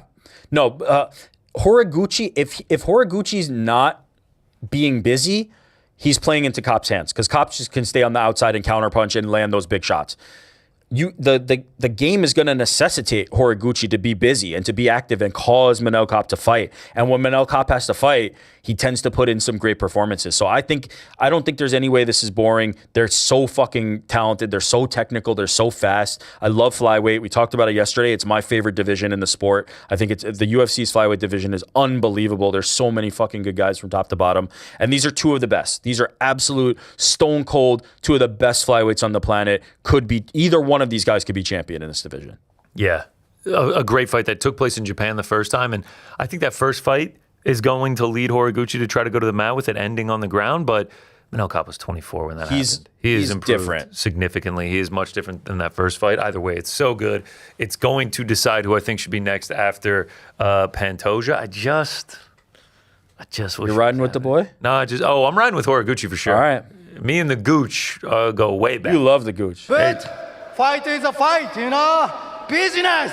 How can you cheer against the guy that gave us the greatest drop ever? Yeah, shout out to Horiguchi. Just seems like a genuine dude, and I enjoy watching his fighting style. Also, like, not for nothing. Not for nothing. Is that the first not for nothing on the show today? Horiguchi's. No, Rick said it at least a dozen times. Oh, okay, all right, sweet. Wait, me? Yes. That's Connor's catchphrase. No, it's been your new one. Oh. Not for nothing. Not for nothing. I think I implemented not for nothing onto you. Maybe you passed I it. mean, and now it's become inseparable. You're still Inseparable? not gonna lie. Not gonna lie. Not gonna lie. Not for nothing. NGL. But fight is a fight, you know? Business! All right, we've now officially hit it too many times. But Hitting it fight one is a time fight, is you know? hitting it too many times. Business! His combined record in Ryzen and UFC, 23-2. Fuck. Yeah, he's fucking good, man. He's really good. 9-1 in the UFC, 14-1 in Ryzen. Is this, does this mean Bellator is actually the best promotion? He went 2-2 in Bellator. Is Bellator actually toughest the most comp elite ever? Yeah. Ever? Is Bellator the premier MMA promotion? Bellator never die. Bellator never die. Bellator never die, man. The greatest promotion we've ever seen in the history of mixed martial arts. Okay, Life is good today. it sure is. Okay, so we're going from Freedom 250. Yeah. White House lawn, 7 unbelievable fights. Yep. 7 knockouts. Everyone on the card has a Wikipedia page. We know who they are. Title implications, title fights, everything like that. Then we go to Apex 119. We're back to the warehouse in the desert.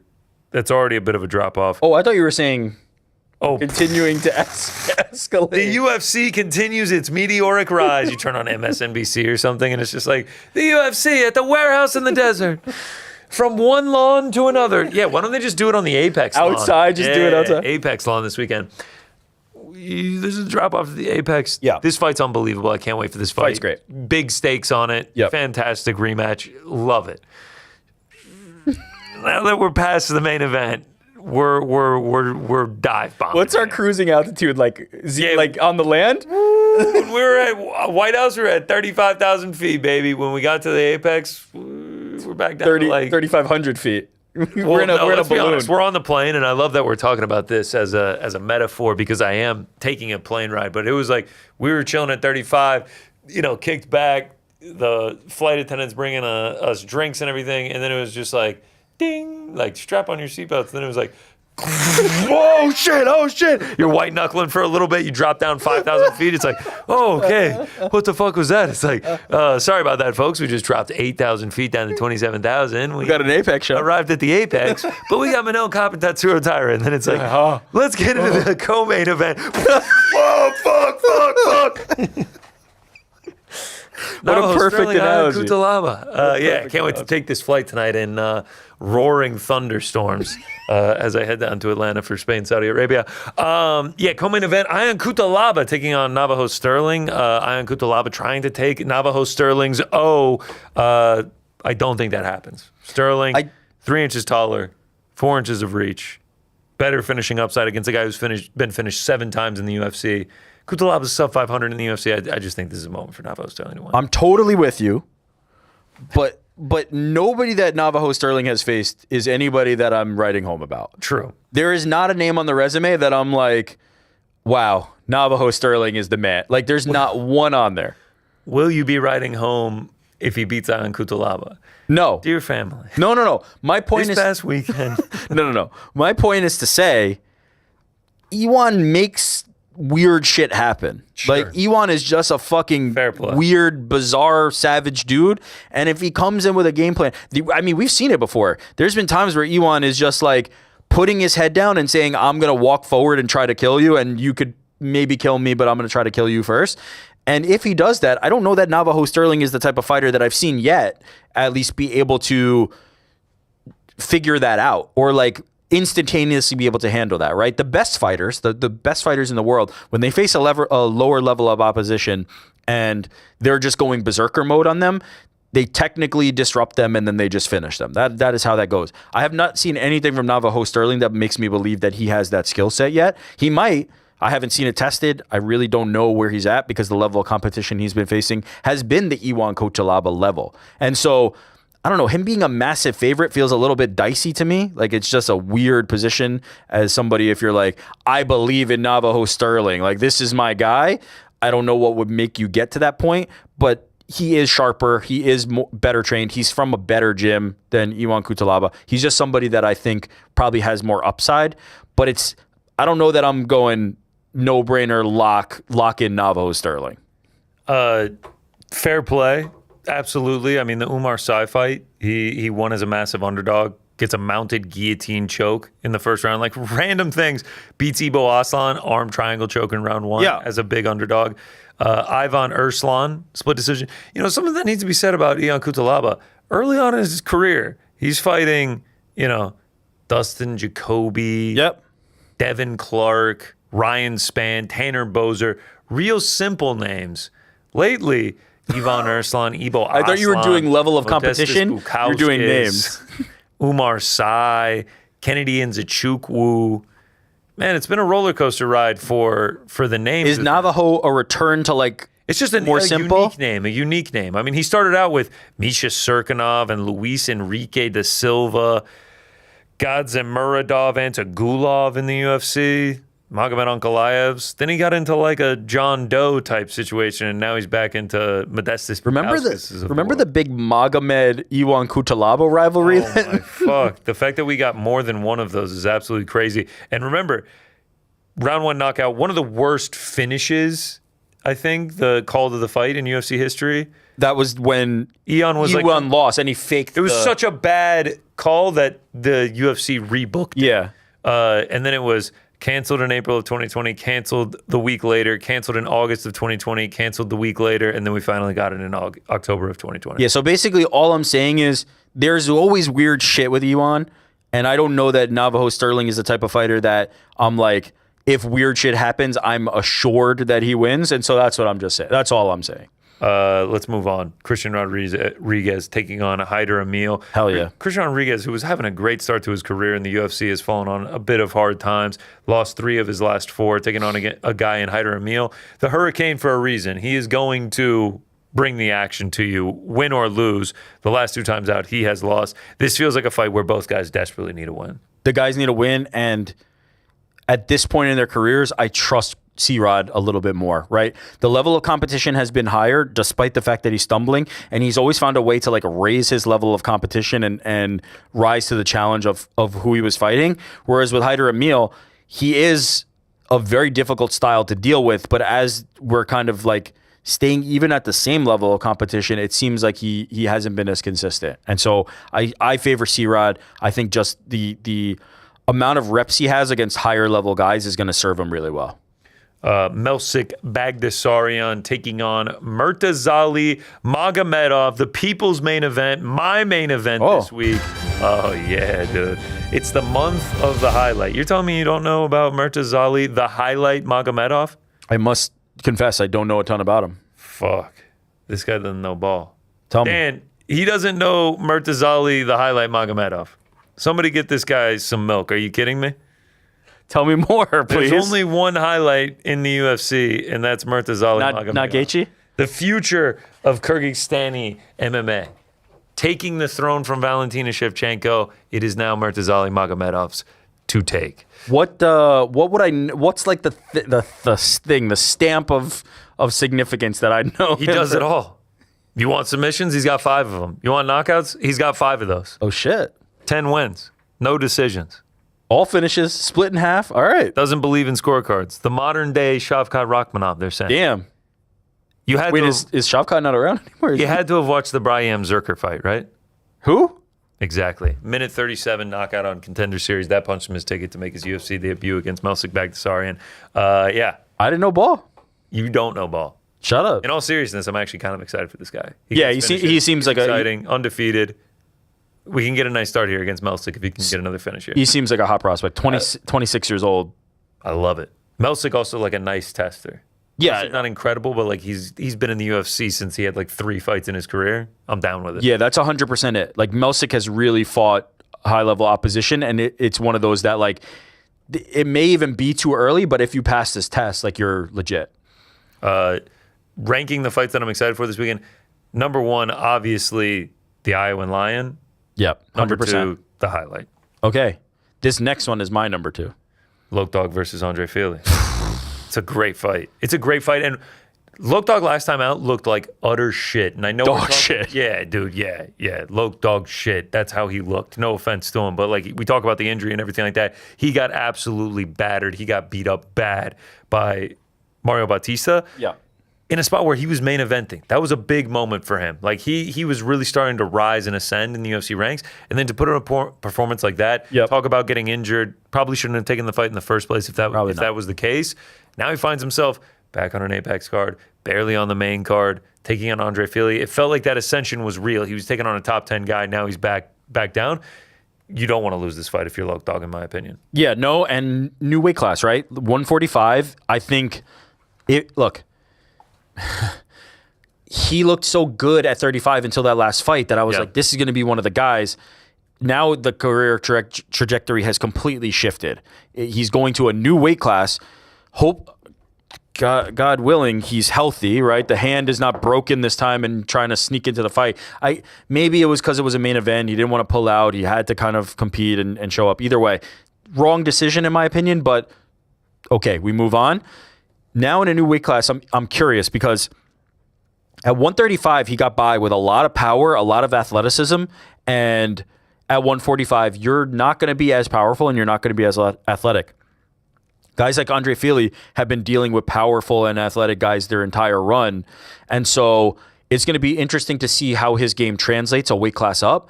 I think it will translate well. He had a decently sized cut, and he's probably somebody who could have been a 45er earlier than this, but I'm obviously not as high on his prospects as I was at 35, and so it remains to be seen how he's going to adapt to 45. Yeah, Andre Fili has been on the win-loss for like 4 years now. But he's been in the UFC for forever and fighting the best guys in the UFC for forever. I'm just saying it's not good for Lockdog because he's been win, loss, win, loss, win, loss, win. Oh, loss, on the pattern. coming off a loss. Got it. Which means he might win.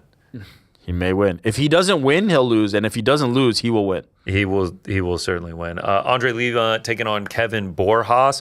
Andre Lima, one of 5 undefeated fighters on this card. All of them minus 200 or bigger favorites. Many of them much bigger than that. Do we see any O's taken on Saturday night? Definitely not going to be Lima. Yeah, I mean, Kevin Borjas is not really no intense UFC level. He's not really elite UFC level. Lima's looked good, not great, but like he does just enough. I don't think Lima is going to stumble here. Yeah, I mean, we're 4-0 so far in the UFC. I don't think this is the one where he loses. I mean, the one I'm most sketchy about at the moment, before we go further down, is Navo Sterling. He's the one I'm least confident in. Yeah, I suppose because he is fighting like the most senior and the most fighting a guy with 20 UFC fights. He's the least established, and he's facing the guy who's the most wild too. Yeah, we'll see. Another undefeated fighter, Bia Mosqueda, taking on Melissa Mullins. You love Bia Mosqueda. She's very much of the vein of I think of his fucking name. Who are we? Buchecha. Oh, yes, she is, but she's actually good at MMA. Exactly. If you don't know Bia Mosqueda, she's 2 wins in the UFC already, both by submission.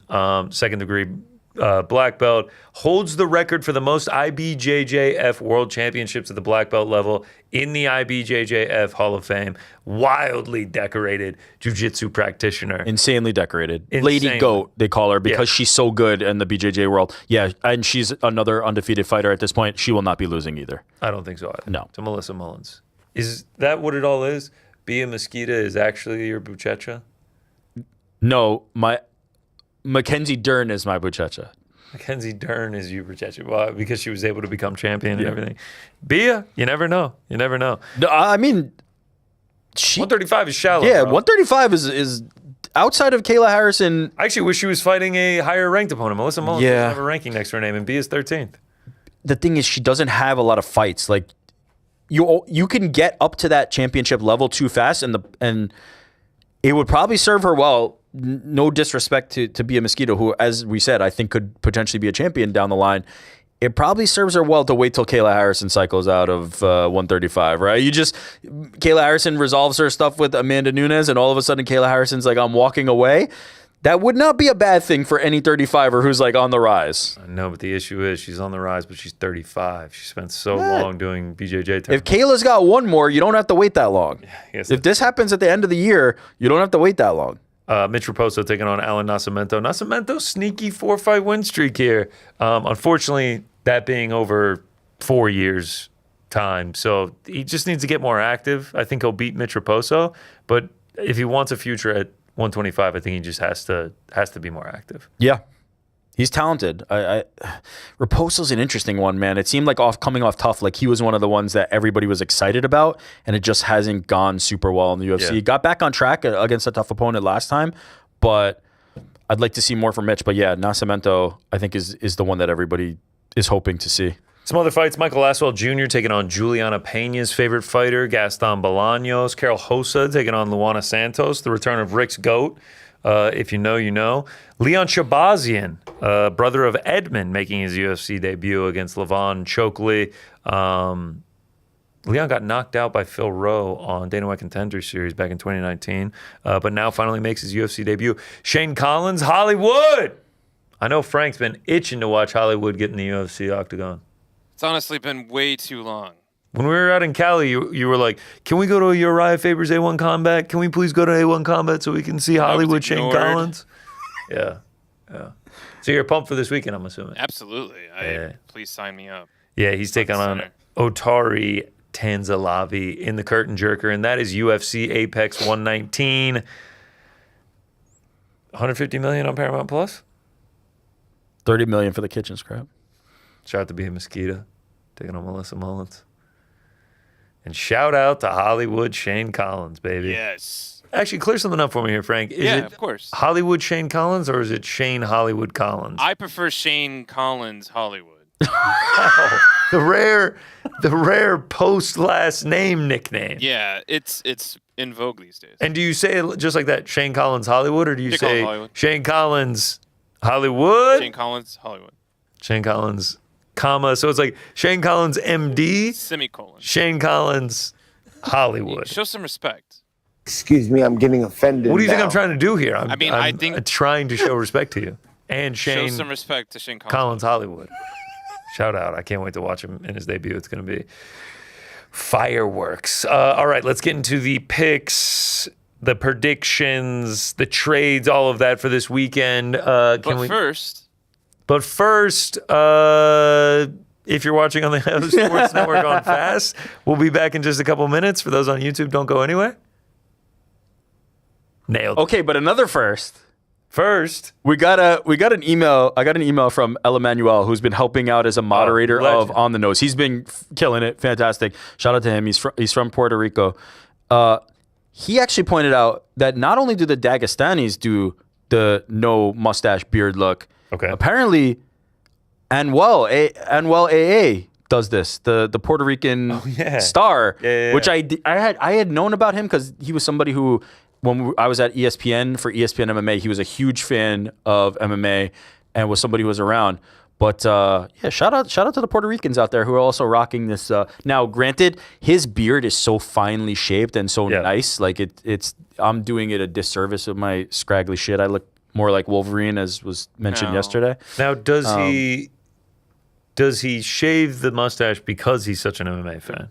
They're pulling up a photo. Yeah, no, I'm looking at pictures of him. I also am looking at more recent pictures of him. He's got a fucking brilliant mustache. Oh, now he's going full beard. Full beard. Yeah, full great beard. Yeah. So these are. I think these are older pictures. I also just think my biggest problem is these are just more handsome people than the me. bowl cut is also tough. The bowl cut is also tough. I would do it as a gimmick if we ever had an occasion to do it. I mean, I'm looking at him now. Yeah, beards. But what's the angle, Frank? What are we doing? You're already missing the mustache. So while you're but so the gimmick is I'm trying to be like Anuel? Just want to laugh at you. We'll do pound for pound. It hurts pound. being the one that always gets laughed at. We'll do pound for pound bowl cut one day, and Rick can shave it. All right. Last week, the prediction pals in the first iteration came up short. Unfortunately, I cost us.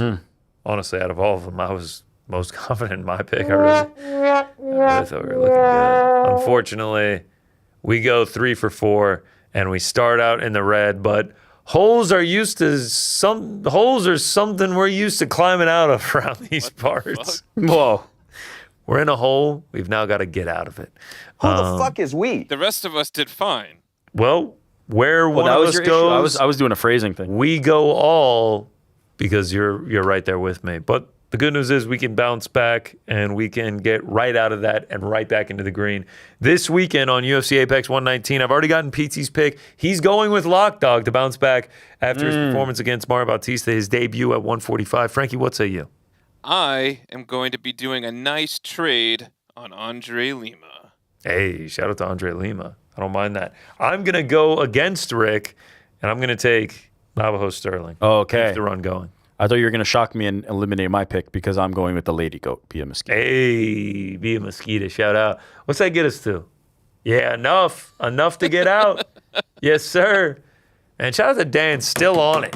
Jordan out. Good job, Dan. Graphics team goes Is it better to have Dan here than Jordan? Plus 156. Absolutely killed it. And then I've got one pick, and it's in the main event, and it's the dog. He won last time out. It is fight is a fight, business. Kyoji Horiguchi. Trading at 40.6% right now. Shout out to him. Kyoji, get it done. Those are the predictions for this weekend, which leads us to pound for pound. Frank already threw out back shots. No, it was shots to the back of the head. Shots to the back of the head. That was his second one. Abraham Lincoln 5, Poetan 3 is crazy. Back shots was who was 4? 4 was JFK. Jesus Christ. No, not Jesus. He was hanged. Yeah, but okay, so you're saying the shot did come from the book depository then? From the book depository. I was there. You were there? Not the day of. We did there go to the together? book. Yeah, we went to the book depository. No, when you said you were there, I was assuming that you're talking about Jake Paul, Nate Diaz. Yes. Yeah. What was it that the times go Rick on? saw somebody like taking selfies in front of like team member? Like, We took a team trip to the book depository. I forgot about that. Wait. We walked there. We walked through Dallas in like 113-degree heat to the book depository. I saw somebody taking selfies at what? at the book depository. Do you remember there was a text where you're like, "This is certainly a vibe that somebody would be feeling." I got to find the text. It was All right. pretty funny. Shout out to Dallas, man. I forgot how hot it was when we were there. D-Town. Shout out to D-Town. We went to Hooters at one. Did we go from the book depository go to Hooters. to the Hooters? Respectful, man. Respectful. You said back of that, Shots. No. No. This is not my fault. Yeah. We went to the shop to get the hats, the cowboy hats. And then maybe we went to Hooters. We went to Hooters as we were just waiting on people, and it was so hot outside that we were like, "Let's just get a beer while we're waiting." Yeah, no. And then we went up the ball. No, because when did we do that breakfast spot, the like eggery spot? Oh, yeah, it was my boy Tyler. Yeah, no, that was one day. I mean, this was 3 years ago. Yeah, we went to the tallest building in Dallas, and it's like as tall as the building we're in right now. And it was just like, oh, I guess that's it, huh? I guess that's all we can see from here. I went and got my hat first night at like the specialty hat store. All right. Oh, yeah. I went to the hat store too. Anyway, shout out to Ben Hefner in Dallas. Legend. It's the inverse, Frankie. Whenever I wear the hat now, you're always just like, oh, straw hat in the winter, huh? Oh, you did get a straw hat, right? Yeah, it was the middle of the summer, man. They wouldn't have sold me a felt hat. Nah, it's illegal to sell They them would in have that. shot you in the back of the head. Jesus, Frank. I threw out pound for pound hiders in honor of Hyder Emil. Amelia Earhart, Coney. You guys remember Coney 2012? Shout out. Shout out. Saddam Hussein. Send the girls Tupac. Eric Snowden. You guys shot Snowden's that one not down. hiding, though. I mean, Oh, he's hiding. we know where he is. So you think.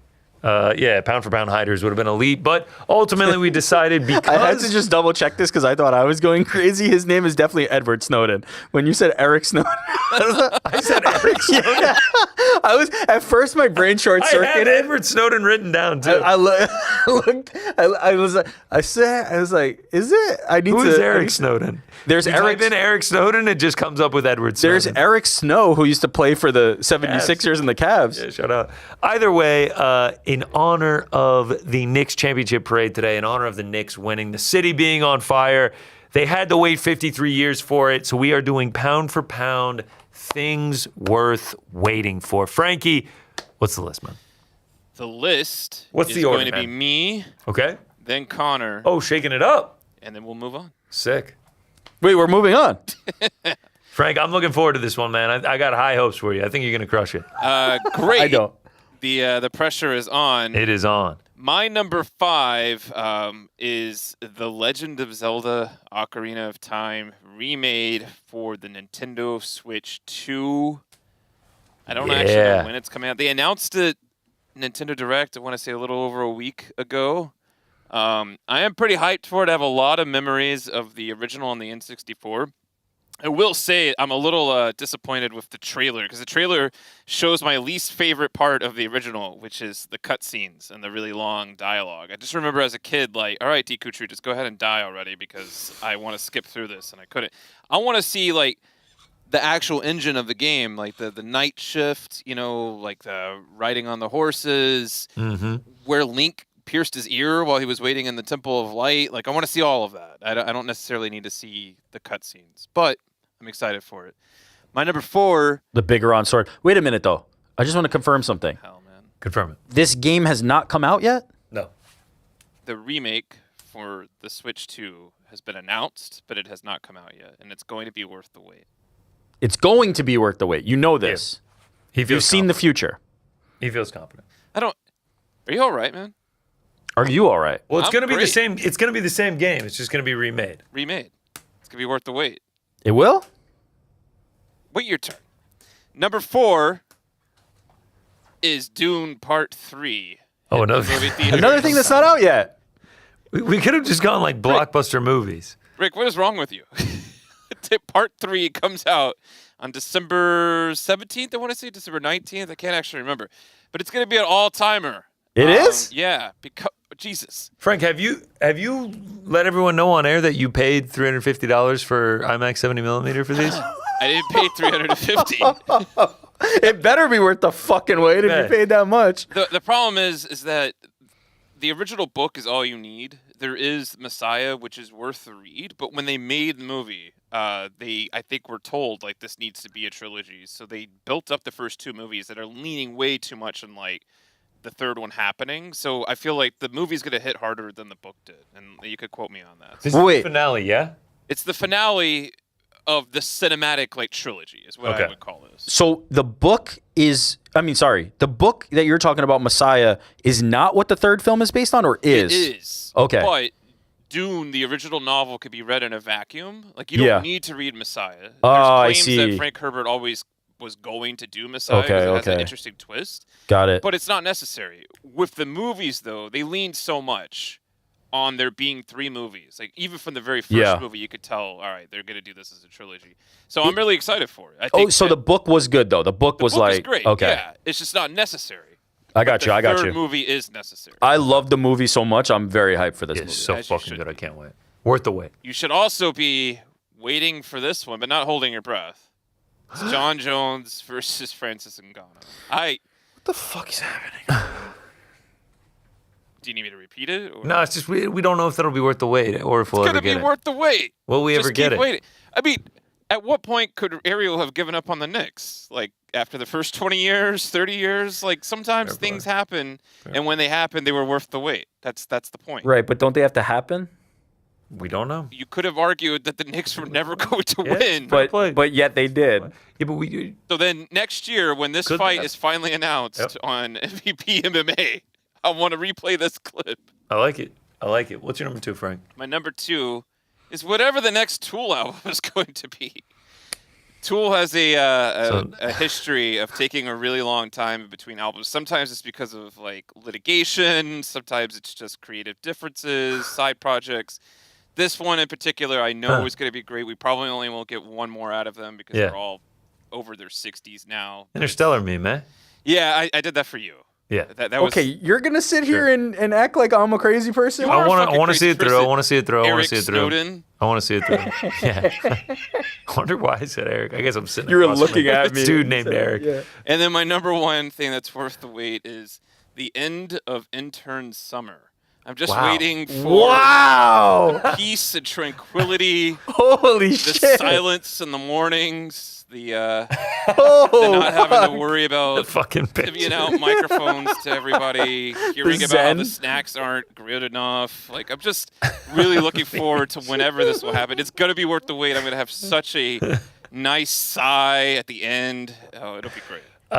You know what the best part? The best that? part of this is that none of what he put on his list had actually happened. It didn't meet the criteria. Yes, Yet agreed. He asked us to do his list. We gave him recommendations, and he was like, "Yeah, none of these are good." Well, one of them made it, right? Okay, yeah, I think Jack's the number 5 made it. Number 5. The Legend of Zelda made it. Yep. Shout out. Wow. Yeah, I mean, you redeemed yourself with the last one, but yeah, like you also like we don't know if any of those things are actually worth the wait. None. We have no idea. It's subjective. There was nothing though that you could have just been like, this was actually worth the wait, and that's why it makes my list. These are just things that you're hoping are worth the wait. When I feel like you should have just done pound for pound back shots. Can you do it now? I mean, will it be worth the wait? Yes. If you actually do it, yes, it will be. That's a good one. Pound for pound. That Intern Summer one, the pictures have Intern Summer was very funny. The Intern Summer. Shout out to the interns. To the rookies in the rear. All right, here we go. Number J 5. and J Security. This one is a no-brainer. If you don't respect this craft, if you don't respect this technique, we just can't get along, especially in the kitchen. And that is choosing the oven over the microwave to reheat your food. The difference in this is just a random thumbnail I found. I think that's, what was that, Good Mythical Guy or whatever, Good Mythical Morning. The difference in quality of food when it goes, this is dead on. When it goes from the oven to the microwave, if you've ever had taquitos, bagel bites, any like frozen food, and you put it in the oven, it's like, it's jaw-dropping how good it is. If you're reheating pizza from the night before, you either have a soggy mess or like, wait, this is like almost just as good as it was last night. I mean, there's a reason you go into pizza shops in New York and it's just a bunch of pizzas out there and then they throw it in the oven to reheat it. They're not throwing it in the microwave. Also, just like the time that you're willing to put in, the reward that you reap, it's worth the wait. If you walked into a pizzeria and they put it in a microwave, dude, there are places where you go and you order a bacon, egg, and cheese, and they put the fucking egg in the microwave. Oof. It makes me irate. I walk out of the place. I've never had that. I would leave. Yeah. Oh, dude, you hear the shh, deet, deet, deet, deet. You're just like, oh, fucking. And it's not like 7-Eleven. This is like an actual like bodega. There's some places. There's some places. Oof. Any place in the airport, they're microwaving your eggs, bro. I just want to put that out there. They're microwaving your eggs. I hope you guys know that. So yeah, the oven over the microwave, biggest no-brainer. It's a good one. Unless you're in a massive hurry, if you're chilling, just grab some patience. Grab the zen that we just saw in Frankie's pictures and just wait it out. It will be worth it. I promise you that. Number 4, Frank kind of did it for like all of his. I'm just going to encapsulate it into one. Midnight releases. They're kind of a thing of the past, but like video games, books, movies, whatever it may be, the energy surrounding a game that you can't wait for. Consoles. Oh my God, I got the Xbox 360. You go home and you wait and you play it all night after waiting months and months and months for it. The energy of that as a kid was just like palpable. Getting together with your boys, going to GameStop or Barnes & Noble, Best Buy, wherever it was, AMC. There was nothing like being in that first showing of a movie too that like came out at midnight. Midnight releases, worth the wait. Shout out. Have you ever had shitty ones? Have you ever gone and been like, why the fuck did I wait 8 hours? Okay, so any movie that I've seen, I've enjoyed it. The other ones, you kind of are going and you're enjoying the event itself. You haven't yet given a review on what it is you're buying.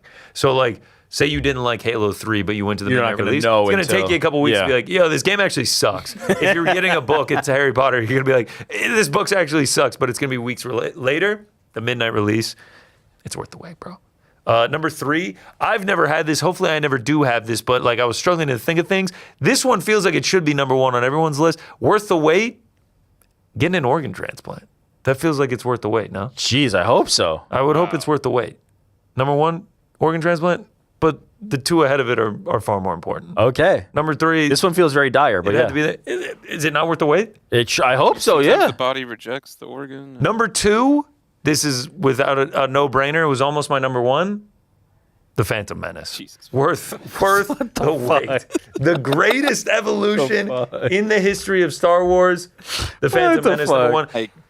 Go ahead. I don't like this. I thought you were going to say something. You guys love to shit on it. I just want to take you back to the time where people just got finished waiting for it. And then hating it. Here's what they had to say afterward. 10 loved it, 7 liked it or thought it was okay, and 2 are no longer Star Wars fans. Yeah, those 2 are me and Frank. One of the many wonders of the world. There are now 8 wonders of the world. One of them being this movie. Go fuck yourself for saying. Fantastic. Go see it as quick as you can. Go see it as quick as you can. Yeah, fuck this. Better than all of them. Battles were the greatest. It was good, dude. It was really good. Yeah, go have another drink. So worth it. They're gonna love it. They're gonna go nuts. It was amazing. Couldn't get enough of it. I want to see it again already. It was amazing. It was everything I thought it was going to be. And the guy in the dark mall. Of course, he didn't. Non-stop. I can't watch sitting 3 hours. I'll be lining up straight in the line again. A lot of action, a lot of noise. It was cool. I thought it was fantastic. Yeah, it was really good. Must say. Oh, this is in Australia, I think it's gonna be the hugest thing. It's all over the world. It was a phenomenon. It's better than Return of the Jedi, personally. So you lost me on this one. Thumbs up or thumbs down? God, I'd put my feet up if I could. She fucking would. Fantastic. Good special effects, good story. Lives up to the originals. A very good movie. I believe the kids are going to love it. It is worth every minute of it. We've waited 16 years for this moment. An unbiased opinion, how was the film? I'd give it a definite thumbs up. I'd give it a definite. Everyone. Hold on. They were raving around it. It's such a legendary movie. I actually just dropped a picture into the Boys in the Back Slack, if we could get that. It's such a legendary movie that today at the New York Knicks parade, some guy got up at 4 a.m., painted his face in orange and blue, just like Darth Maul instead of the red and black, and then went out to celebrate his Knicks championship. Yeah, I mean, you've done some good PR work here. This is good stumping for Phantom Menace. It's a 54 on Tomato Meter.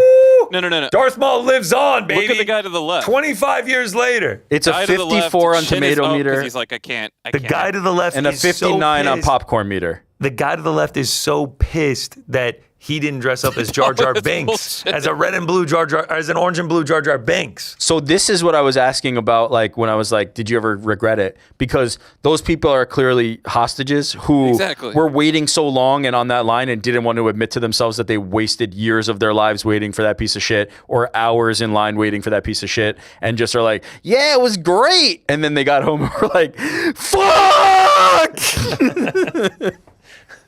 I can't believe I watched that. What is this shit? Pod racing? What the fuck is this? And then they just wanted to kill themselves. It was so worth the wait. Some of them did. Yeah. So worth the wait. Shout out to the Phantom Menace.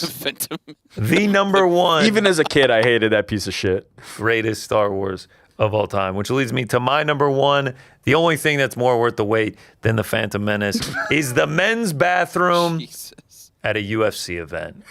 There is just no line longer on earth. And want to be clear, you got to look at the picture. There is no person waiting for the women's restroom in every single one of these pictures. I believe we have a video. Yeah, there it is. Look at that men's restroom. Yeah. Oh, yeah. Go ahead and get comfortable. Wait, did we just pass that? And the women's is completely empty. Every single time. Who was recording the women's bathroom? I mean, it is just like that lady, the worst thing on earth. The lady who walked in while somebody's recording the women's bathroom probably had to be like, "Who the fuck Probably is the guy that?" dressed up as there fucking she goes. Darth Maul. That was on Frank's backshots list. Making her way in. Yeah, there's nothing worse than the men's bathroom at a UFC. It's so bad. It's so bad. I've missed so many knockouts being in the bathroom at a UFC event. It's terrible. I thought it was a great list, Connor. Good job. But it's always worth the wait, because the relief that you feel, because when you get in line, you already have to go to the bathroom. By the time you get there, it's dire. It's always worth the wait. Yeah.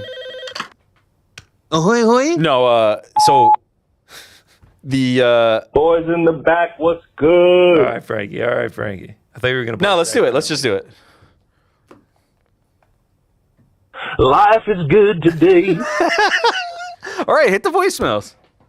Do your list. It'll be worth the wait. It won't. Oh, it definitely Frankie, will not. I like it. But you know I've what? got a shit ton of honorable mentions. Now that Frank said it, his list was all things that are eventually going to be worth the wait. So now that he said my list You will literally be, had Jack apologizing to me back here. He was like, I'm so sorry. I thought this was the angle they were going for. I'm like, they're never clear on what they actually want. So no, Jack wrote the list? Jack definitely has to apologize for that. If Jack was behind that list, he definitely I wrote one, but I did legitimately think it could be things in the future that you are excited waiting for now. So that's the I'm excited waiting for list, not the word the wait list. Things I'm most excited for. It's still not clear to me what the fuck they're talking about. Yeah, I don't know. Pound for pound greens.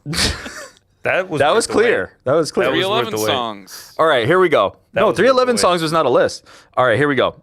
I took this a little more seriously than both of you. You two are a bit of jokesters this week. That's okay. But these are gonna be like sentimental. It's gonna be boring. It's gonna be a little boring. The first kiss with my wife. Yeah. No. Definitely not. Oh, that shit sucked. These are global. Yeah, I mean. Okay. All right, number 5. Number 5. The reason that this list exists, the spark, the inspiration, the impetus for this list, team championships. Oh yeah. When you're a struggling fan of a franchise and you just don't have one, it feels like it's never coming. We have lived that through Ariel Helwani. Like, we mostly have championships from our sports teams. He has been in the depths of hell waiting for it, and now he finally has it. We're very happy for him and all the Knicks fans. But those team championships are definitely worth the wait. They just change such an outlook on sports for everybody that they're incredibly powerful once they do happen. The ironic part is, the longer you wait for it, the more worth the wait it is. 100%. Yeah, Ariel and the Knicks fans wait for this made it all that much sweeter. So shout out to all the Knicks fans celebrating today. Number 4.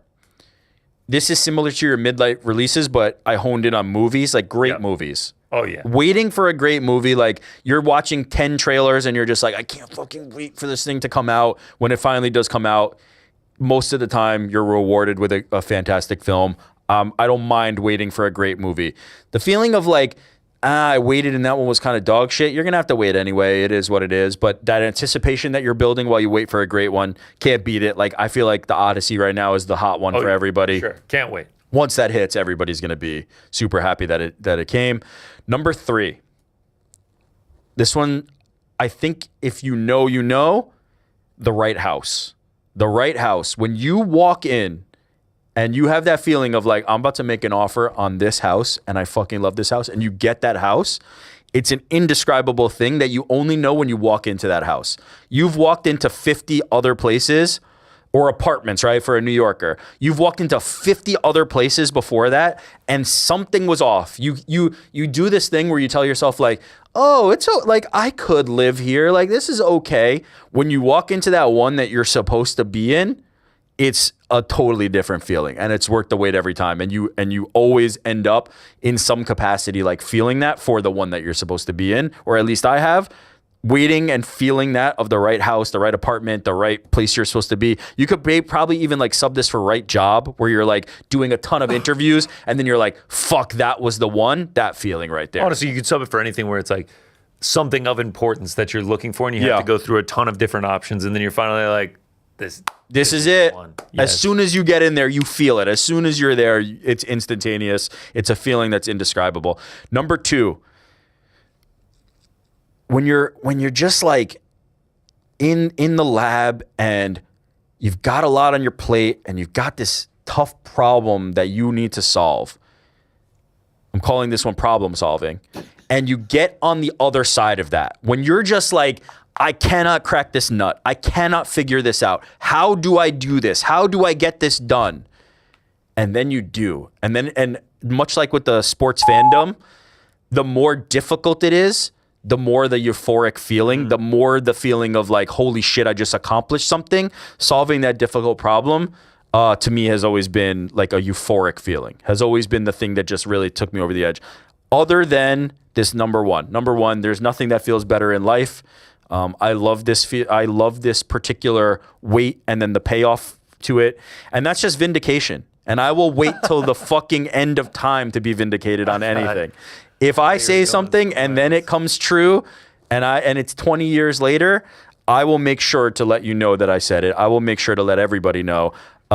Vindication. Vindication I will wait an eternity for, because the moment you get that sweet nectar of vindication, there is no better feeling and no better taste. Vindication being one here. What was it the other week where it was you hate when people think that they can beat you at something? If you for one moment thought that when you are inferior, play here.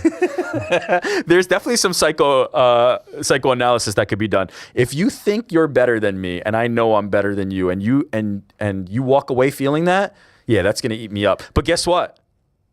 Down the line, I'll get the fucking vindication. Combo. I will Shout get out. the vindication. Some honorable mentions. I thought you were actually going to go here right now. Babies. Yeah, babies are all right. We're literally beating up babies. Got to wait 9 months. It's not a short period of time. Was the White House card worth the wait? It was. I would say so. I think so as well. This one almost made my list. Thanksgiving dinner. You're waiting around all day. You're waiting, and then it finally comes. It's always worth the wait. Is a good meal in general worth the wait? Yeah. I feel like... I think so, yes. But Thanksgiving Day in particular, like you're circling the kitchen, you're waiting, and family's got to show up. Like you're just in such proximity to the meal all day that when it finally comes, it's such a great payoff. Good point. Sticking with food, hard-boiled eggs, worth the wait. DMV worth the wait? No. A license to drive. I figured, that'd be worth the wait. I got a that few could be a honorable mail-in. mentions. What's that? Can I throw in a few honorable mentions here? Yes, please. Just thinking, one easy. In the air tonight, Phil Collins beat drop. Gotta wait like okay, all right, worth the wait. Gotta wait like drums. 3 minutes and 40 seconds That's not for bad. that. It's not bad. Edwards Usman too. The Edwards knockout. Gotta wait like 25 minutes. Okay, if you're gonna sit there and watch the whole fight, yeah, worth the wait. Worth the wait. I had one very similar to yours. The air fryer. Just air fryer. What an invention. Oh yeah. Over the microwave specifically. Yes, and the oven. Wow, I'm putting it over the oven easily. I'm old school. I'm an oven guy. That's fair. And then finally, I have the post-credit scene in the original Iron Man movie, where Iron Man pulls up back to the house, and then Nick Fury, Samuel L. Jackson's there. He's like, "Yo, by the way, you're not the only superhero. The Avengers, bang, it's over." Post-credit scene's not a bad shout. Not a bad shout. Yep. Not a bad shout. Looking forward, GTA 6, is that going to be worth the wait?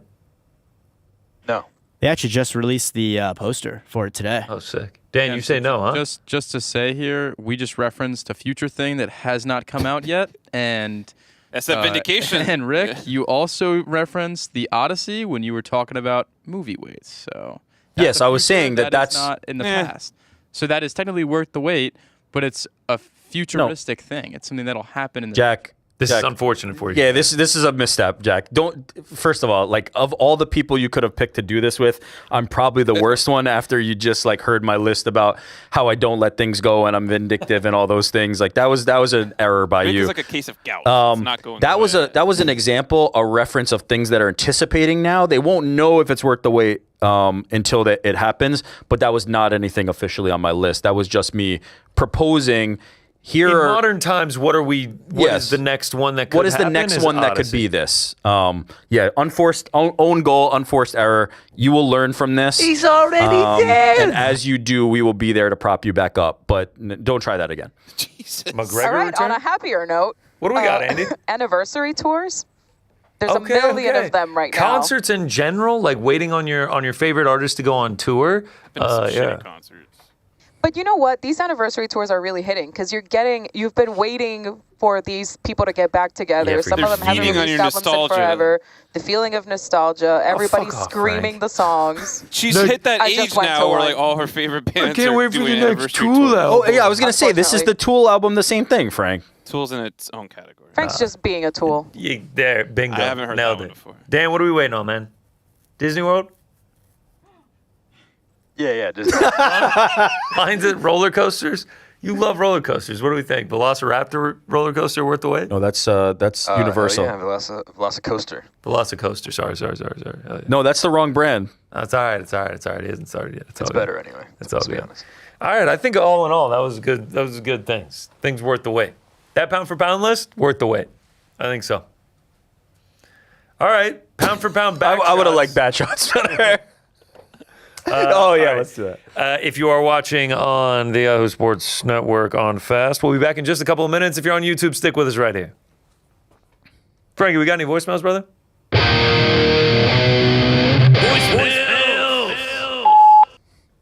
Boys in the back, what's good? It's Thomas from Queens. Shout out, what Thomas. What a time to be a New Yorker. What a time to live in New York.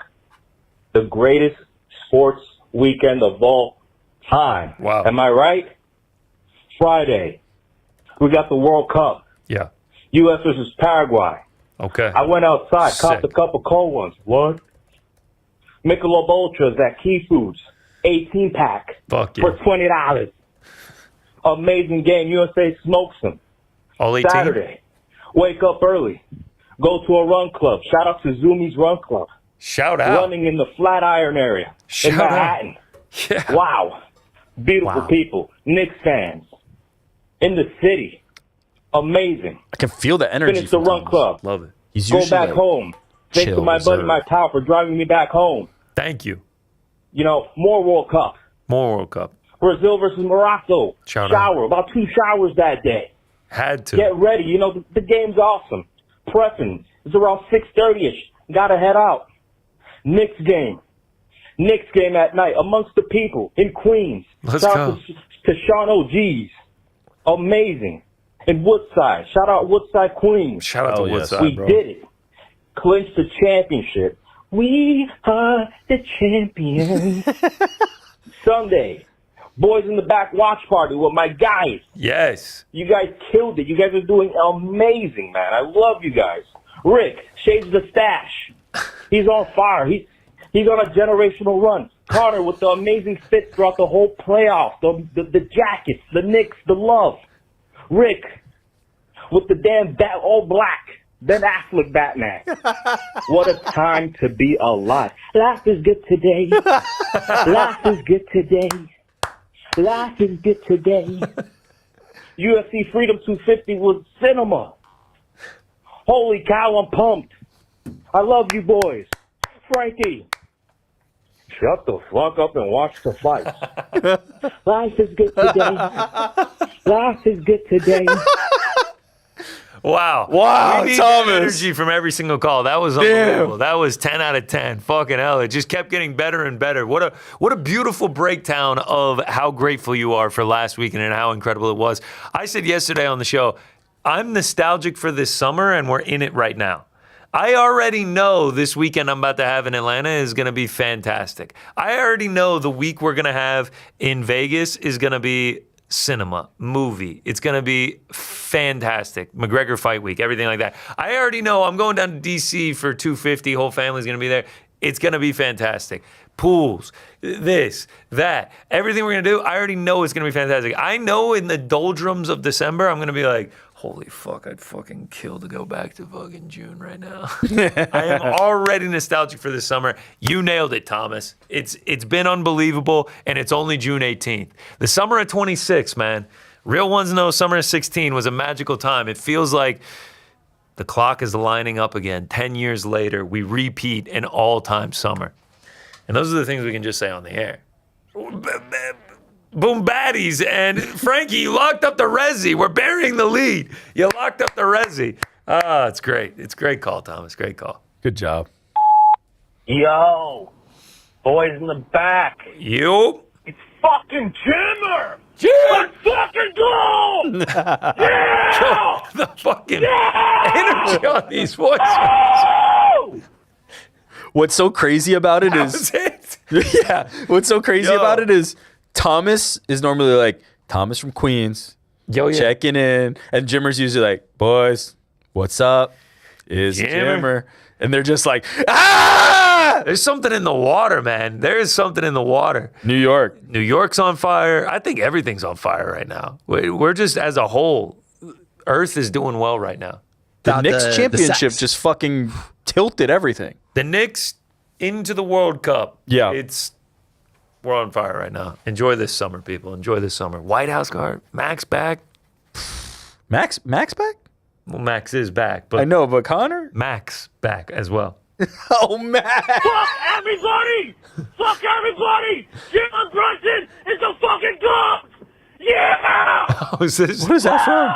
Is Jimmer back? Is that Jimmer? You guys were talking over him, and I wanted you to hear the whole Shout out. That was fucking great. Yo. Shout out, Jimmer. Boys in the back. Yo. It's Jesse. Jesse.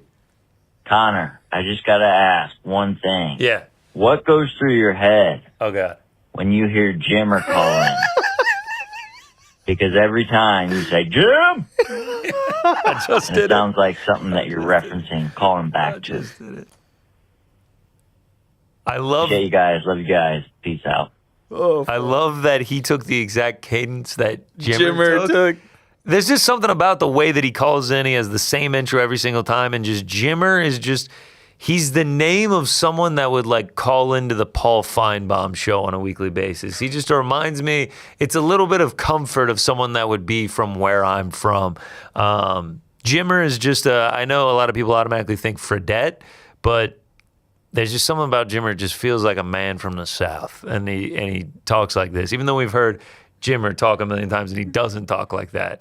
But yeah, there's a familiarity there with Jimmer. Is Jim a thing, a reference, or did you just come up with it one day on the no spot? reference. You're just cutting down the Jimmer down to Jim. Yeah. Shout out to both of them. Shout out to Jesse and Jimmer. Shout out to all the J's out there. Hey, boys in the back. Chris from Salt Lake. What's up, Chris? I just want to say, Justin Gaethje gave me Ariel's Knicks moment. Wow. Okay. I'm a 50-year-old man Fucking respect. watching this since the beginning. And Justin Gaethje winning that fucking title was my Knicks moment. But everybody needs to fucking respect coaching Trevor Whitman. I just want to make that a point that you should talk about. Love you guys. Have a good night. You do the same, brother. We appreciate the call. Yeah, Trevor Whitman, unbelievable. Obviously, he's been coach of the year. His work with Usman, Rose Namajunas, Justin Gaethje. He runs a very tight-knit team there. I believe he's worked with Corey Sandhagen as well. A very tight-knit team there. But the athletes produce phenomenal results. Yeah, man. Justin Gaethje, from opening bell, man, you could tell this fight was like a little bit different. Obviously, there was the moment in round 2, but from rip, it was like, man, Justin Gaethje is having some success here. Yeah, unbelievable moment for him to finally get the undisputed after trying against Khabib, trying against Charles, coming up short both times. And I feel like people forget with the Charles one. Charles missed weight in that one, so the belt was not on the line for him. And going into that, it was like, oh, he missed weight. Something's going on. This is Gaethje's time. He's finally going to get it done. But he had to wait. Things worth waiting for. How about that being his Knicks? Yeah, respect, man. I will say, like, when he was, American flag on the White House lawn, like, he was shouting everyone out, big upset, I was like, respect, Justin Gaethje. There's a bit of American pride tied to that. Justin Gaethje winning the belt could have been on our list of things worth waiting for. I'm sure for him, it'd be number one. I would with hope a fucking bullet. I would hope it is. This is so cool. Huge fans of you guys. Keep up the good work. Awesomeness. Yeah, boy. Let's go. Whoa, did he have like a fucking... Couple things there. Yeah, boy. Let's go. Couple things there. That felt like he was on a landline under his covers and like wasn't supposed to be calling us after his parents put him to bed. Can that be the ending sound for voicemails from now on? Yes. Yeah, I think that's a must. He legit hung up a phone. Shout out to you. Yo, How do you even have a fucking I've been phone? thinking about getting back on a corded. I've been thinking about going into my apartment complex and being like, "Hey, I noticed there's not a port here to put up my landline," and then being like, "What the fuck?" Also, I like what a power play it would be these days to be like, "Yo, dial me up on my landline, thanks." Like that's also you can't go too far because there's also you can't go too far because of the cord and there's the cord management aspect. You got to make sure the cord's in the right spot while you're talking. I'm thinking of ripping a landline. For what? You have to pay for those these days? Yeah. Yes. They're at a premium now. Like businesses that have like landlines are now very expensive because of how they've gone out of style. $1,295 a month? $12.95. For real? For real. Through what service? Verizon? Wow. I don't think that's accurate. I think it's worth it. I know it's accurate. I think you have one? No. So how do you know? I help run a business that has one. Has 3 actually. Never heard about this business before, Frank. Yeah.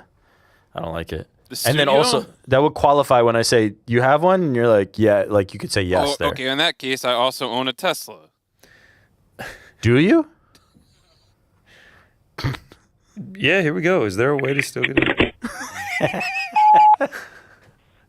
What's up, boys in the back? This is Chad from up in Canada. What's up, Chad? Shout out GC. One of my guilty pleasures is listening to the Brendan Schaub podcast. I've been listening to Helwani since the AOL days, and his beef with Schaub a few years back had me legitimately laughing out loud during a dark period in my life. So if I'm ever feeling down, I'll revisit and check in with the Big Brown for a few laughs.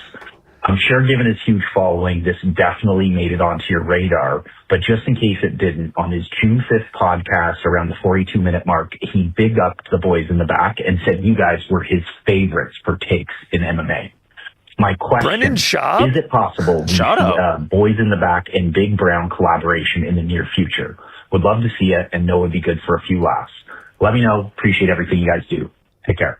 Okay. I have many thoughts. Okay, first, right off rip, yeah. Big Brown Boys in the Back collab? Absolutely. The BBBITB collab? BBBITB? Absolutely. Secondly, this is a damn shame. This is a travesty that we're finding out 13 days later. Yeah, we have no idea. Also, he's always been a big fan of PT and Chuck on The Ringer. Loves PT. When they were on The Ringer. Yeah, shout out to Brendan Schaub. I will say, I've been more... Like, look, don't get me wrong. I was early on the homeless cats. Like, I was all in. Don't worry. I'm not gonna abandon the cooks on the fryers right now. But, but in 2026, I feel like Schaub's actually like kind of one of the only voices of reason out there. Like, he's actually been pretty spot on with some of the shit he says, especially in regards to like the UFC and their business operations and how things are going. You have to say, I'm looking at his tweets, man. His tweets have been doing numbers lately. Yo, especially surrounding the White House guard. He was putting up some bangers. I think it's time for the Shabasance. I think we are entering the Shabasance, and I think the BB and BITB crossover is gonna hit like fucking. Can we do it live at PF Chang's? Fuck! If we actually filmed a video, us and Brendan Schaub at a PF Chang's. That would be a fight feast at a PF Chang's. Special guest Brendan Schaub talk fights would fucking go nuclear, I feel like. So we're just down the street.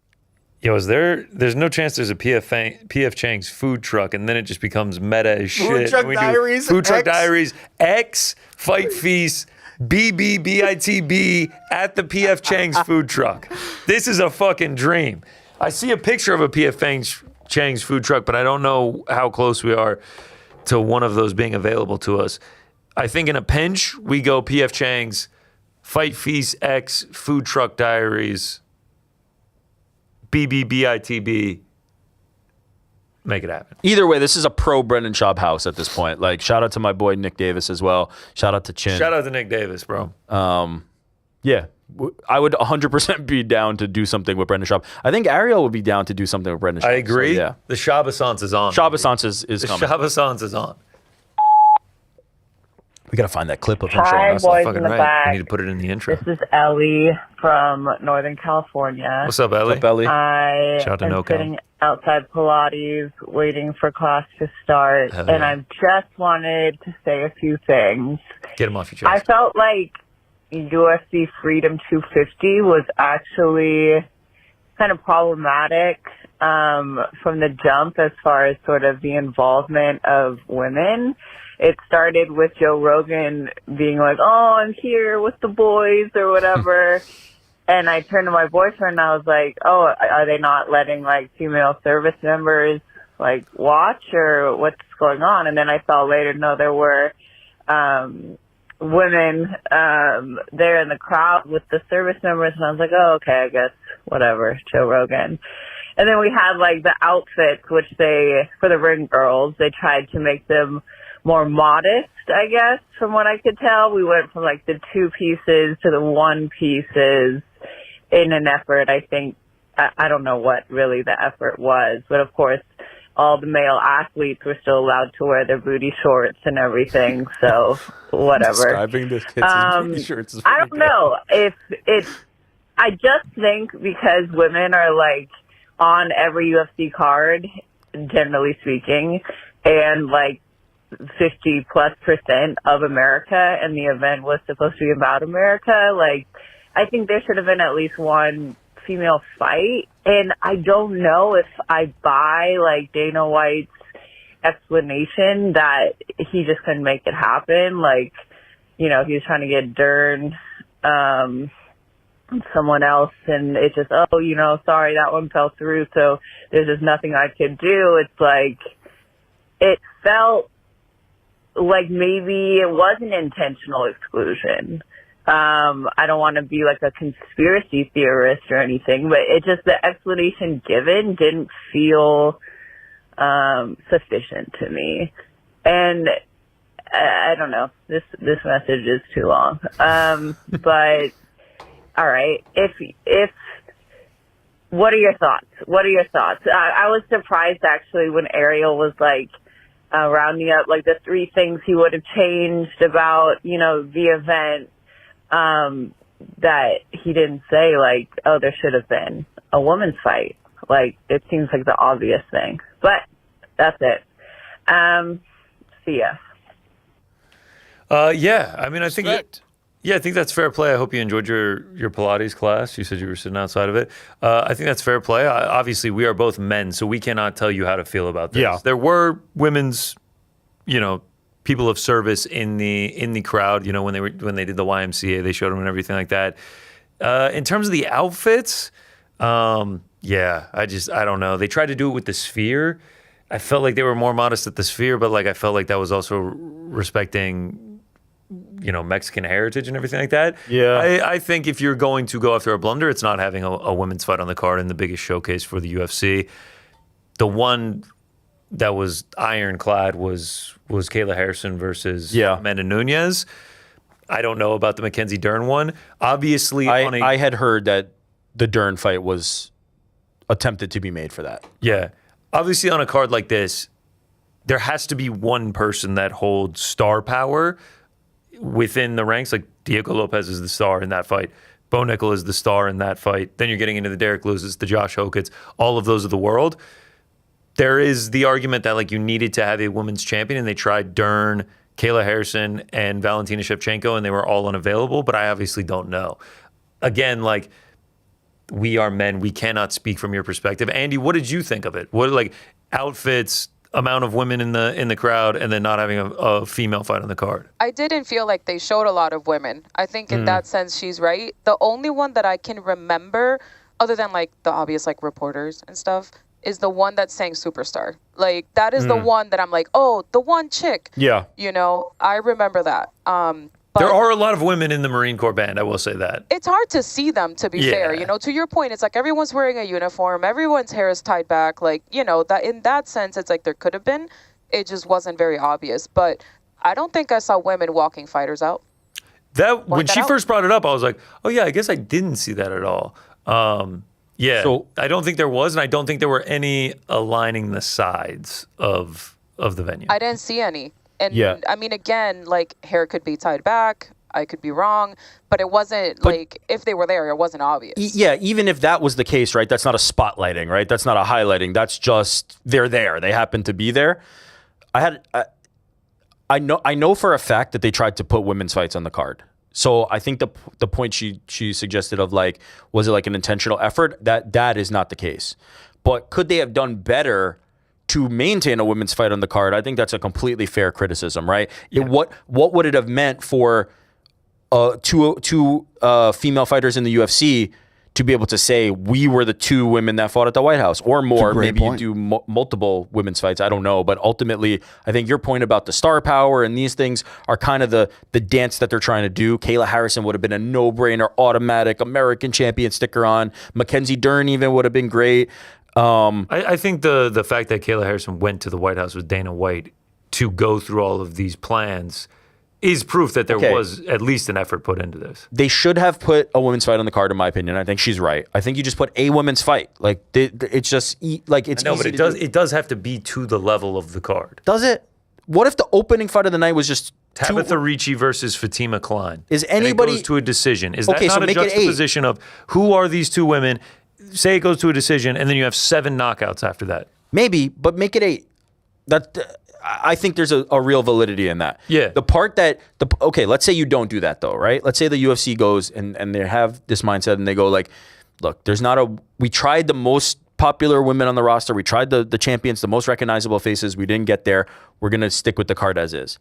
Bare minimum, showing Kayla Harrison, who was there, Mackenzie Dern, who was there, other female fighters who were there on camera, could have been a way to mitigate that. I agree with you, and I agree with what Ariel and McGregor said as well. Like, fighters as a whole, too. Like, you talk about Kayla Harrison was there, Natalia Silva was there, Tom Brady was there, Mackenzie Dern was there, Kamaru Usman was there. Like, the amount of UFC fighters were there and they got 0 spotlight is crazy to me. But, like, I do agree with you on that part. They could have just gone back, like cut back to a camera of like Kayla meeting fans. Like That's it really is that simple. Or just showing her in the crowd. Especially because Kayla's an American champion. At least, have her with the of belt. all people, at the very least, spotlight on Kayla real quick. Yeah. You know? Like, honestly, it just Mackenzie felt- Dern is technically Also an American champion as champion. well. Yeah. Like, I know she reps Brazil, but like she's born and raised in America. So like you could have had both of them just with the belts and been like, oh yeah. There was a way to Also, represent a little bit more, really and it didn't happen. He actually could have done that and then announced Mackenzie Dern would be fighting in Philadelphia. That's it. The fight was probably already done at that point. Yeah.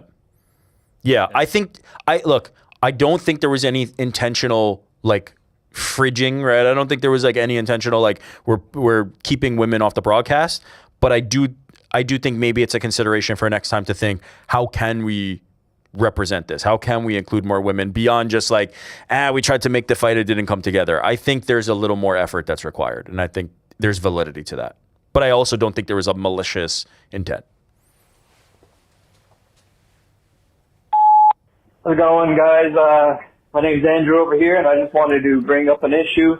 You guys got me in trouble last week. Ever since Bryce Allen or Bruce Banner came singing on the show last week, I started singing it Friday, Saturday, Sunday. Zach Brown.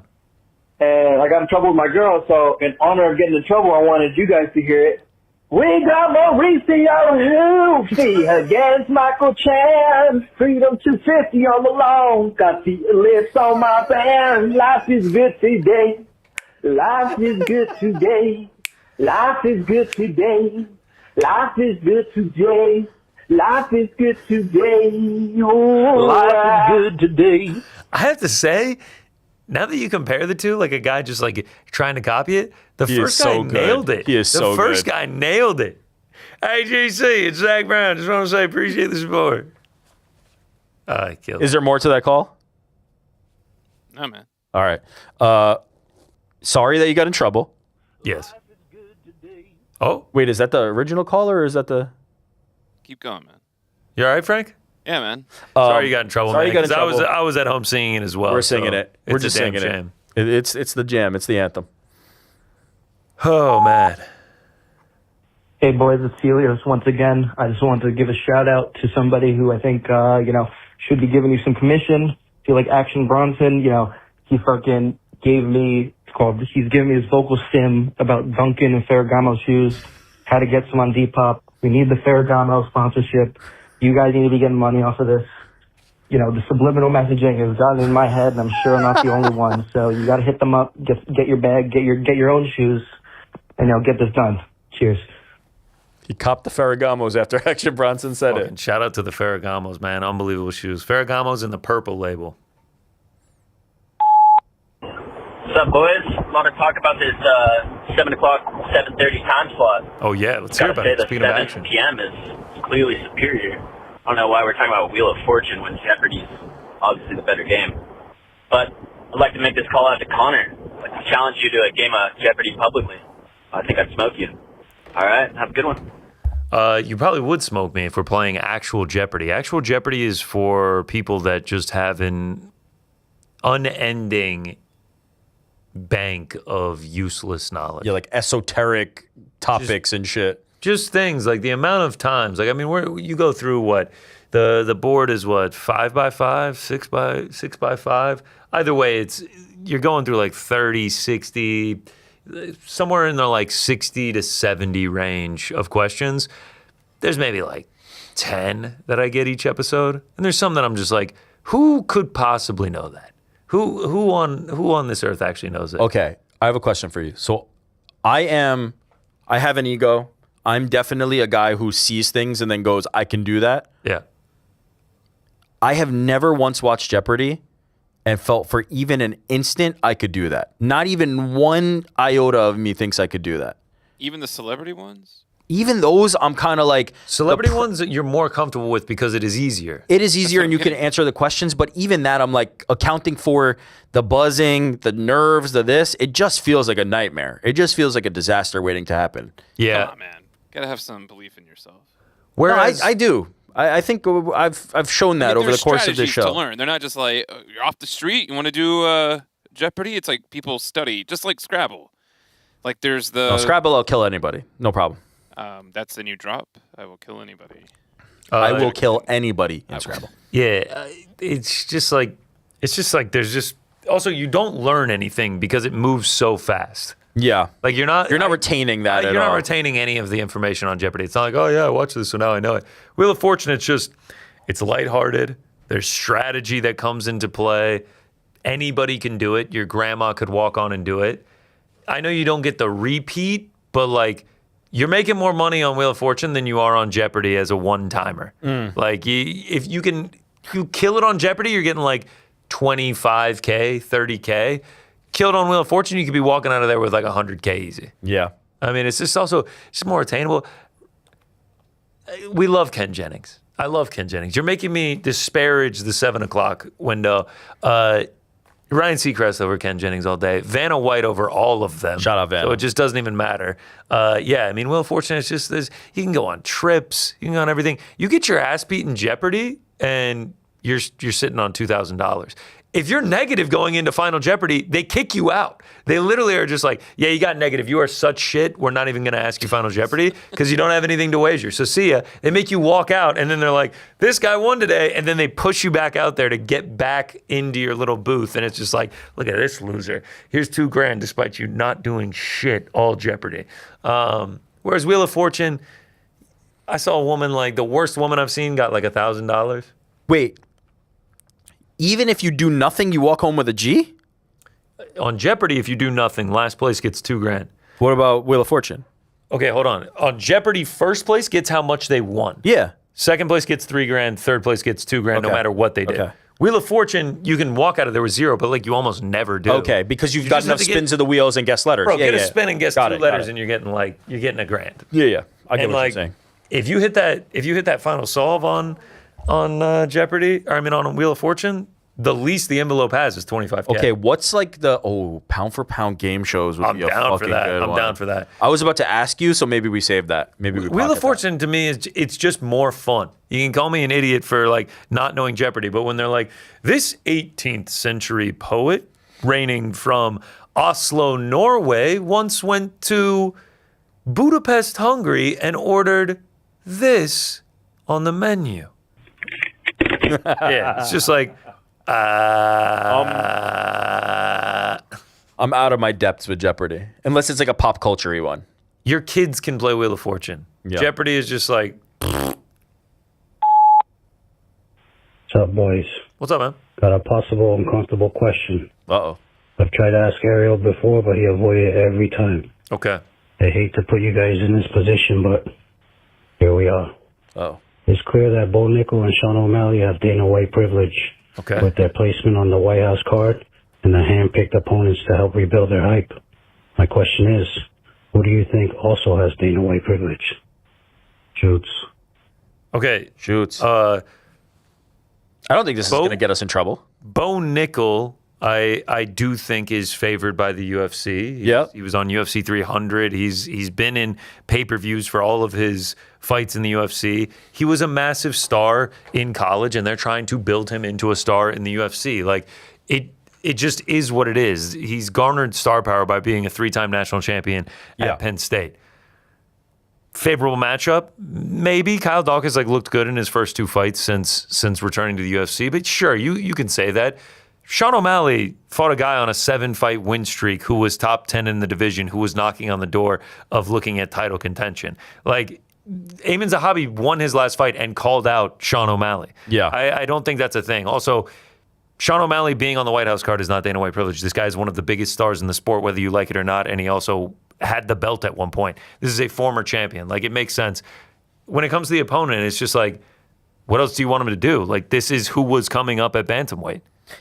That is 100% true, but even the placement on the card is a bit like my obvious answer is the man who spawned Dana White privilege, right? Michael Chandler. Michael Chandler is a guy that very clearly the UFC likes and gets put into positions that are good from a Michael Chandler got an opportunity to fight on the White House card. But Michael did he Chandler is 2-6 in the UFC. Yeah, but did he get a good opponent? No, he got an opponent who's an extremely tough guy who ended up beating him.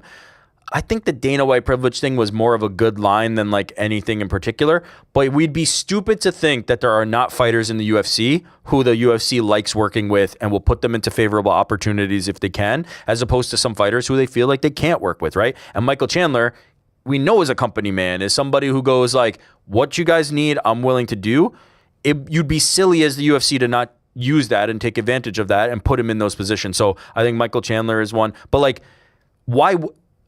I think the Dana White privilege thing is a little bit over thought about, right? Like, why would you not, as a promotion, want to do that with people who you find easier to work with? Fighters are favored by the UFC by either their star power out of the octagon or their performances in it. Why wouldn't you say the same thing about Diego Lopez? Diego Lopez was on... That's a great one, right? UFC 300. He was on the Sphere. He headlined a Noche. He got 2 title shots.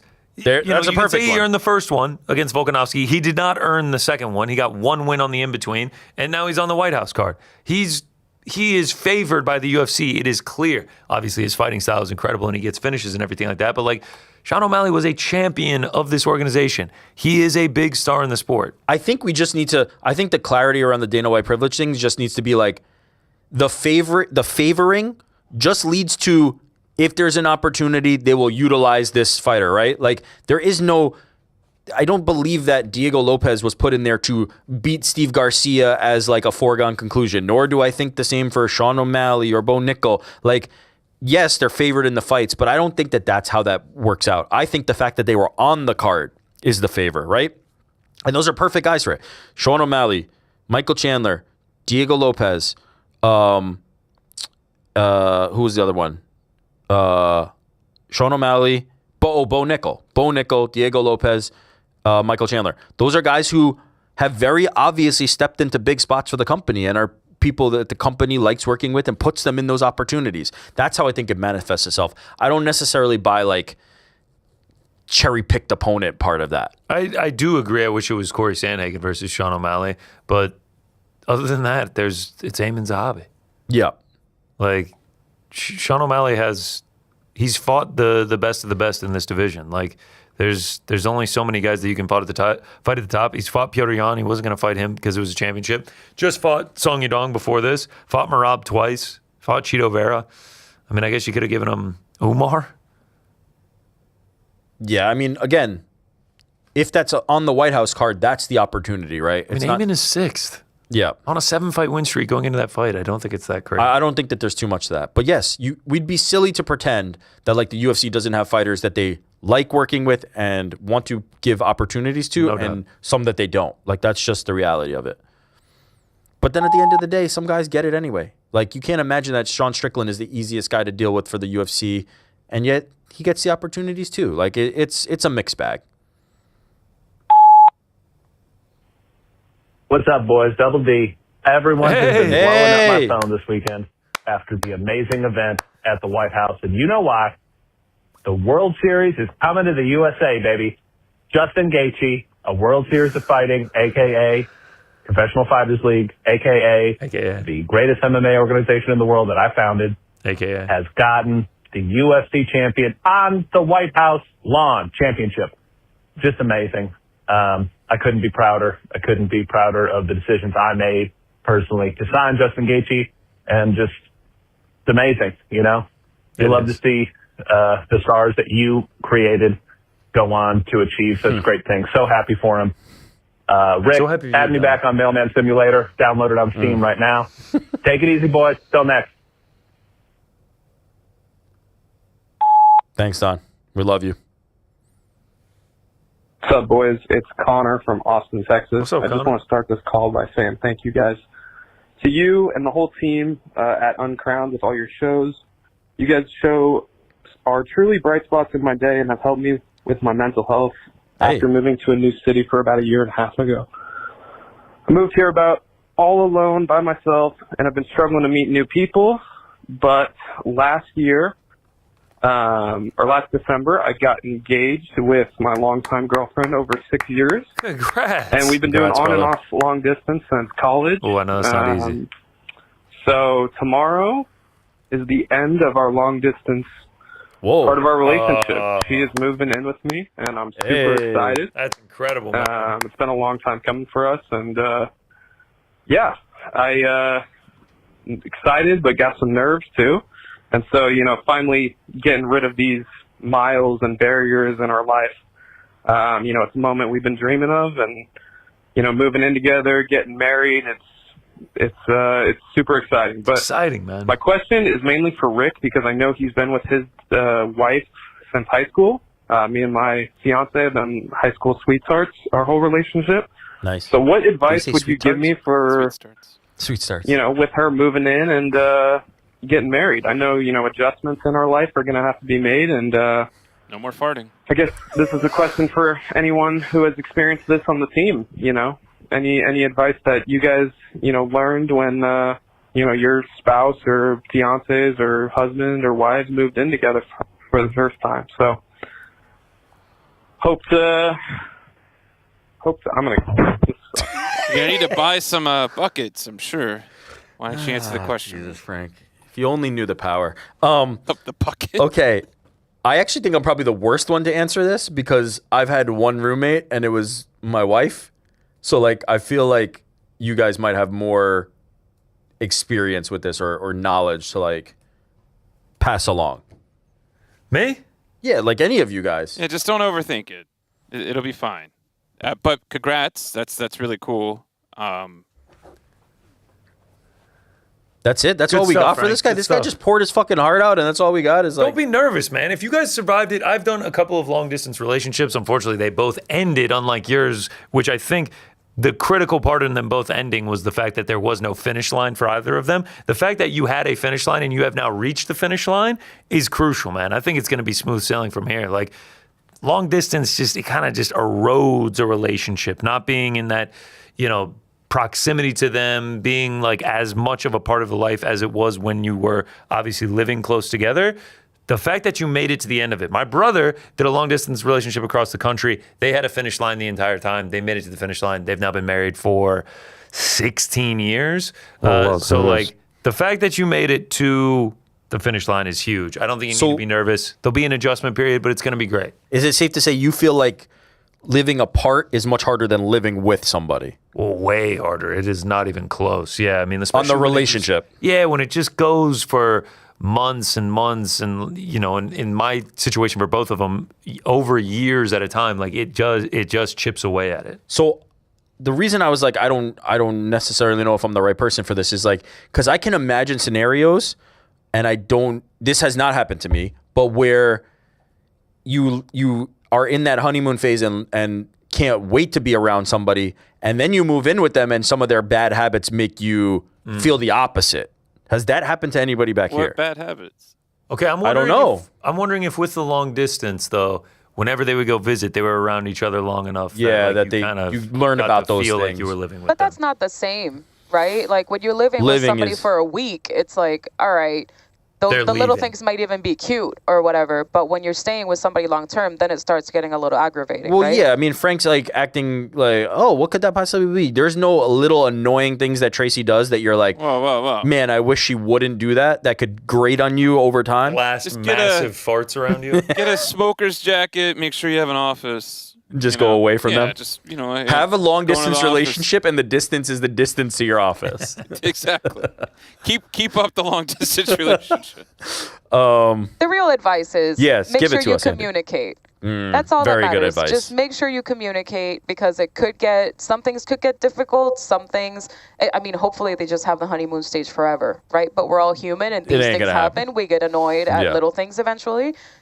So just make sure you talk to each other before it becomes a bigger problem. And that's my advice. Be creative That's with the great advice. communication. Leave the toilet seat up. Don't change out the toilet paper roll. Like Fart insert Morse your code dominance. to them to send your message. Slam the office door when you go in, and then say This- "fuck." How Frank isn't single. This guy asked us for advice, and only Andy took And it you were seriously. like, "No, I don't know." He also has been with her for 6 years, he said. Yeah, I think Andy's point is important, which is like, and you were talking about you've been around them enough to know, but to Andy's point, I don't think you know until you're really like, I live with this person every single day. Yeah. Their bad habits I have to see every single day. Their good habits hopefully are enough. I think the communication is important from the perspective that like, instead of when they start doing things in the house that you might be like, this is not my routine, I don't like this, let's try to get on the same page of it. If you communicate that early, I think you're setting yourself up for success rather than like, boy, I wish they really wouldn't do that. Then you swallow that for 6 months, and then 6 months later you're like, I hate when you fucking do the thing, and then you just blow up. Probably good to get those things out in the open. Start on a clean slate. Be like, once those things are happening at the beginning of that time that you move in together, just communicate, hey, I really wish you would do this. Could you do this for me? If there's anything I can do, I'll do that too. Communication tends to be the key. Great advice by Andy. Andy fucking smashed it, and everybody else is an idiot. Boys, it's Jack from Perth. Just want to check in, firstly, to see if this is bloody working or not, because I've called up twice. Granted, I've not asked questions. I've been trying to drop witty things. Is Frank moderating this? Is he not playing my shit? Is this not working because I'm calling through WhatsApp? What the fuck is going on? Because I made my girlfriend watch this for an hour. No, this is not my fault. Her, and she's the biggest fight fan Is that her in the back? world. She's a Kiwi. Biggest car loss at work venue overseas. Also got connection. Anyway, Is that her in the back? is this getting through? There's something about the connection. Help me out here. Frank, do you just think my last calls are shit? Or what? Play this if there's signs of life. Because she thinks I'm a goddamn loser right now. Come on, boys.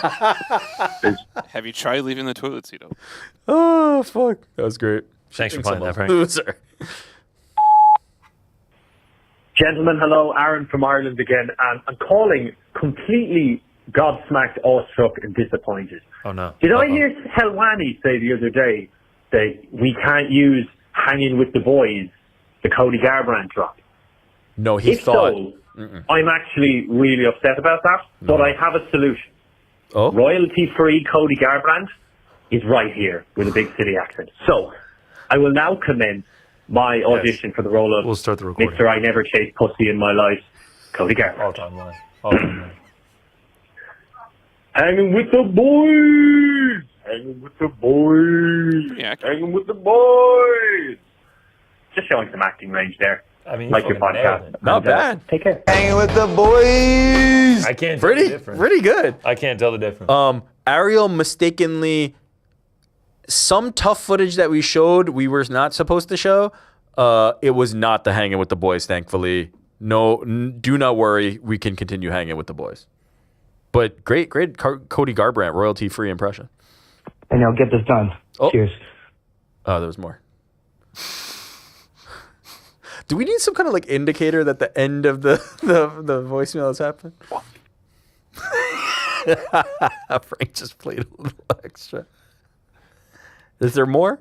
Jay, you guys. Love you guys. Peace out. I'm trying to find the hang up sound and I can't. Damn it, man.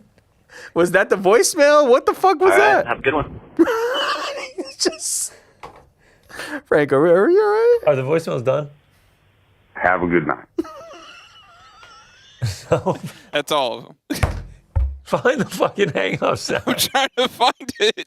It's just the end of it. And each waveform that looks like it is like. Let me know. Appreciate everything you guys do. Take care. He's just grabbing the fucking end of every voice. Okay.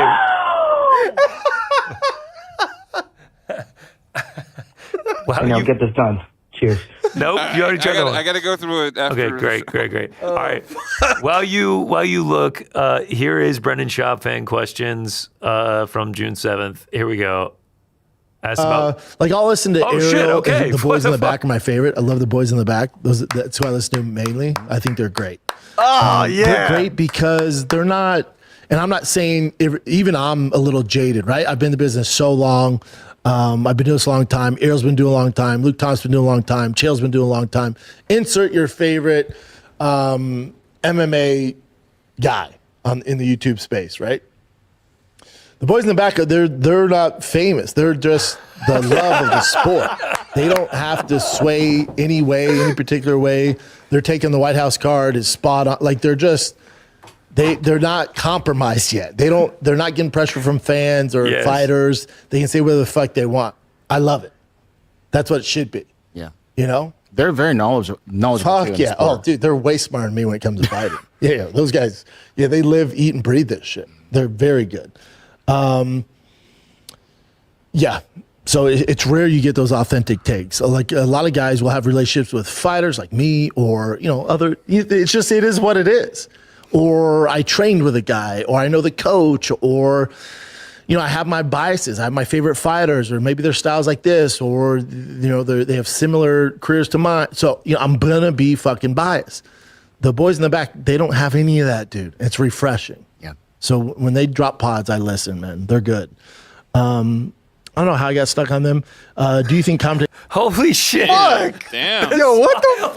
I had on my face while that was playing out the warmth in my heart. Holy Some shit. AI shit. Like I thought it was gonna be like a passing, like, oh yeah, like Ariel and like the what is it, the boys in the back? Yeah, watch them from time to time. He was fucking breaking it, man. Wow. Shout out to B. I mean, there was like a a katana right in the middle of it, which is like these motherfuckers ain't famous. I don't care. I don't want to be famous. That's what we are. Well, I think the point as he chopped our heads off is the right point, which is like Ariel has relationships to manage. Anything Ariel says is going to be massive news. And honestly, to Brendan's point, like he can't just say anything without people jumping down his throat. We do operate in this part of the space where we obviously don't want to be disrespectful to anybody, but can say what we really feel without having to face certain repercussions for that. He is too connected. Ariel is too connected to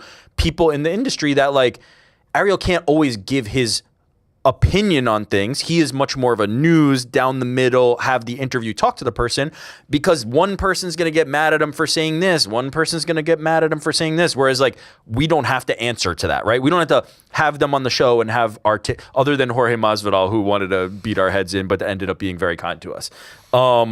Wow, what a fucking lovely thing by Brendan Schaub to say. The fucking Brendan Schaub Boys in the Back collab at the PF Chang's is going to feed families. It has to happen.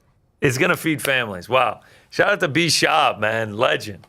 God damn, that was great. Shout out to Nick as well. That was so much better than I thought it could have been. A million times better. I had just pulled it up here and found that I didn't even see the Slack that we had the clip in, and I was just going to play it off here. I was going to play like 10 seconds. Wow.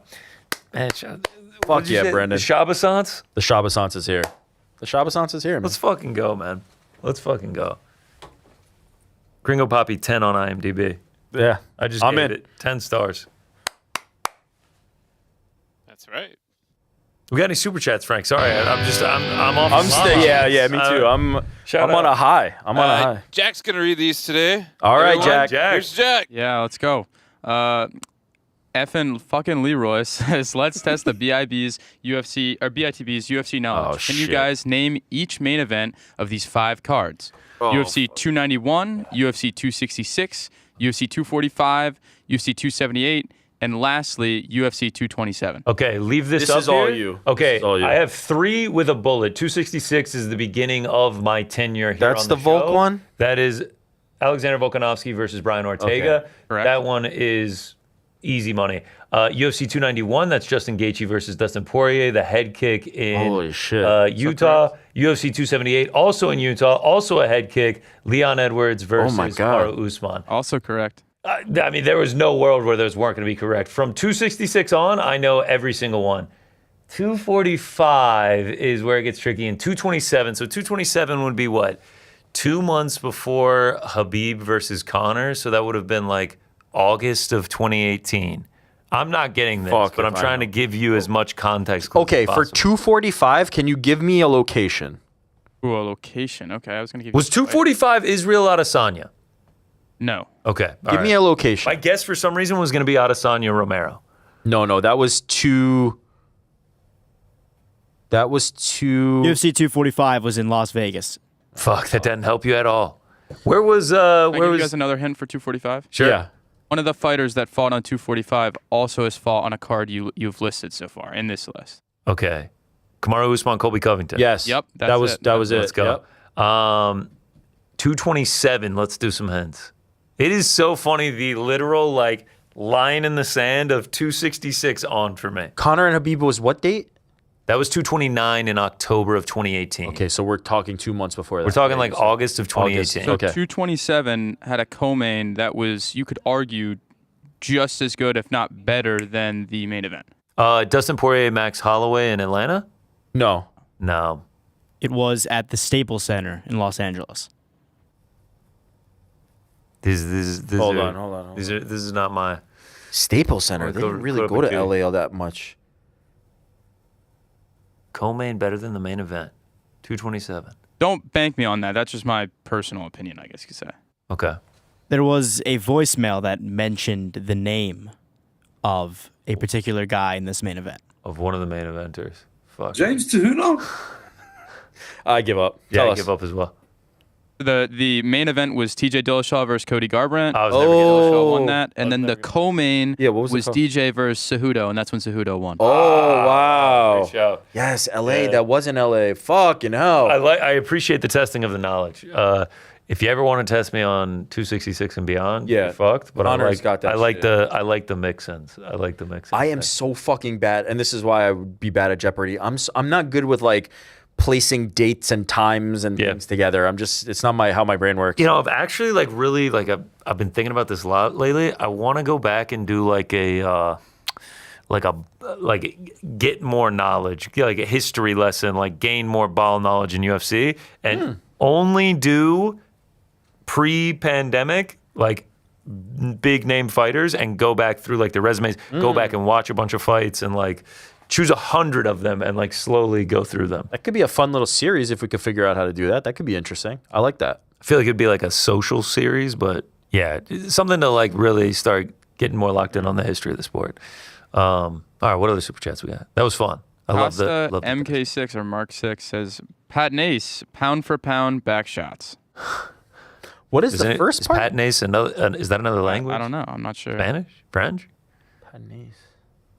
Pat Nace, pound for pound. But wait a minute. Oh, I thought he was trying to write partners, but It's French for friend or buddy. Okay. So essentially, yeah, partners. Yeah, pound for pound back shots. That's coming soon. Don't worry. Life is good today. In our X-rated Boys in the Bag. They're all X-rated. When we do the B-Shop BITB collab, we'll do pound for pound back shots. Boys in the Back on its own is already X-rated. Just the title. All right, Clubia 101 says, shout out to the boys. Viva Mexico. Hey, Viva Mexico. Big one tonight against Korea. Sir, okay, so Ozzy Gaming 8472 says, the real question is where the fuck is Yair?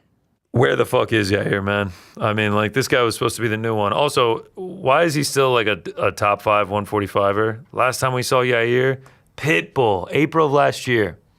Before that, February of 2024. Crazy. Man. Yeah, and the next super chat is basically the same question. AFK Austin asks, what's up with Yair Rodriguez? Who should he fight? Bro, you tell me, man. You tell me. Since that Volk fight in July of 2023, we're coming up on 3 years ago, he's had 2 fights. Fucking Diego Lopez.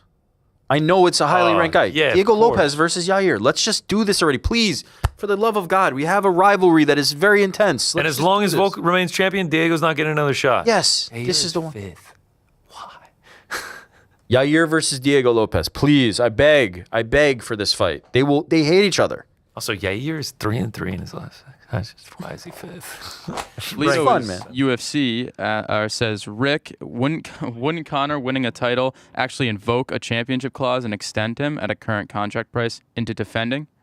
No, it doesn't quite work that way, because if his number of fights is done, he will still be able to wait out the period. It is just absolutely not going to happen. But no, it doesn't quite work that way. If he was a reigning champion with title defenses, it would probably be different. But no, even in that case, like we saw this with Francis Ngannou. The only thing Francis Ngannou had to wait out was the matching period that the UFC had, that they could match any offers coming in. He didn't have any kind of championship clause or anything that forced him into another title defense. And then at the end of the matching period, when he had better offers than the UFC's offer, he took that and left. So no, it wouldn't really have anything to do with that. Okay, Create Like Mike says, Unk's barking money this week on Kyoji this weekend. Thanks for the donation, Rick. It's what the sport is all about. Create Like Mike. Love from homie and from the hood. Shout out to Create Like Mike. He at the very start of the finals was like, Rick's like, the Spurs are gonna win, no chance the Knicks win. I'm fading that, and I'm taking the Knicks on the strength of how often Rick is wrong, and then of course I was wrong again. And then he chirped at me on Twitter to remind me, and then we did a nice donation for, I forget, but I sent some money to the charity of his choice. Man, fuck yeah! I love it. Shout out to Create Like Mike. I love it, man. That's great shit. Cool. And then last one, MMA Freak. Oh, it was a charity for Haiti. It was like Hope for Haiti or something like that. Shout out to Create Like Mike. Shout out. It's okay. Yeah, last one, MMA Freak 3031 says, in my Tibetan community, everyone loves and respects Conor. I've never heard anyone hate him. He's above everyone else. Without him, there'd be no Khabib, Poirier. I bet a month's paycheck on him beating Max. I don't think you need to bet a month's paycheck. Shout out to your Tibetan community. Yeah, I mean, Conor is a controversial figure at this point in his career. People love him, obviously, because of the things that he did inside the octagon, the accomplishments that he achieved, but there are a lot of people that hate him for his antics outside of the octagon. So I just don't know if those haven't reached your Tibetan community yet. Yeah, and I mean, also, the star power of Conor is very different from the fighting prowess of Conor, right? Yeah. The star power of Conor is always up here. What people are suspecting is the fighting of Conor is yeah. I don't want to say never in sport, obviously, because people are like, there's never going to be another guy like Michael Jordan. LeBron comes along. There's never going to be another Jack Nicklaus. Tiger comes along. People are always leveling up. Tom Brady, Patrick Mahomes. People are always leveling up. But to touch the star power of Conor McGregor in mixed martial arts is going to be incredibly difficult. The modern environment is so hard to get attention, right? We're talking about a White House card, and Conor's going to blow that number out of the water. No doubt in my mind. Take it to the bank. The viewership on Paramount for Conor McGregor's fight is going to dwarf the viewership for the White House card. I agree. And the ability to grab attention now is so difficult. Conor came up at the perfect time when you could be the supernova. Conor and Ronda came up at a time where you could capture that attention for a little bit. You could steal that attention away, and there wasn't so many things competing with it. There wasn't such a reliance on the internet to look at things, to recap things. Social media wasn't as fully developed as it is now. The algorithms weren't as fully developed. There will not be somebody who can capture the attention like Conor in combat sports. It's just not possible. What could Ilia have done differently? What could Ilia have done to this point in his career that wasn't worth capturing the attention? Yeah, of course. I mean, how do you improve on what Ilia did to get to 17-0? You cannot. Yeah, there is no way. I agree with you. There are just things of like when it comes to like the trash talk and the aura and everything like that like just didn't resonate quite as much as Conor. Also, like the mimicking of it all, like is that's just fair. a thing. Like I just can't say never because you just don't know that some guy comes along and it's just. Like they're unlike anything we've seen. Exactly. It's like a John Jones with the charisma of a global superstar. God bless. That's what I'm saying. You just never know, but yeah. Meanwhile, Josh Van's going to reel off like 30 fights in a row, and we're going to be like, holy shit, Josh Van is the greatest fighter of all He's time. He's going to have like 150K followers on Instagram. No, he's going to have 150 million by the end of it. What else? Is that it? Oh, is it? Yeah. That's it. All right. I got to catch a flight to Atlanta. I got to get down to the old Peach State for Spain, Saudi Arabia this weekend. I don't know if I'm going to even go because tickets are so fucking expensive. UFC Apex 119, LFA 235 tomorrow night. Tune in. It is must-see television. The Iowan Lion tries to hand whatever the guy's name is. Who cares? It's all about the Iowan Lion. Liam Undone getting a dub. That's it for us. Watch the crack tomorrow. We'll see you on Monday. Peace.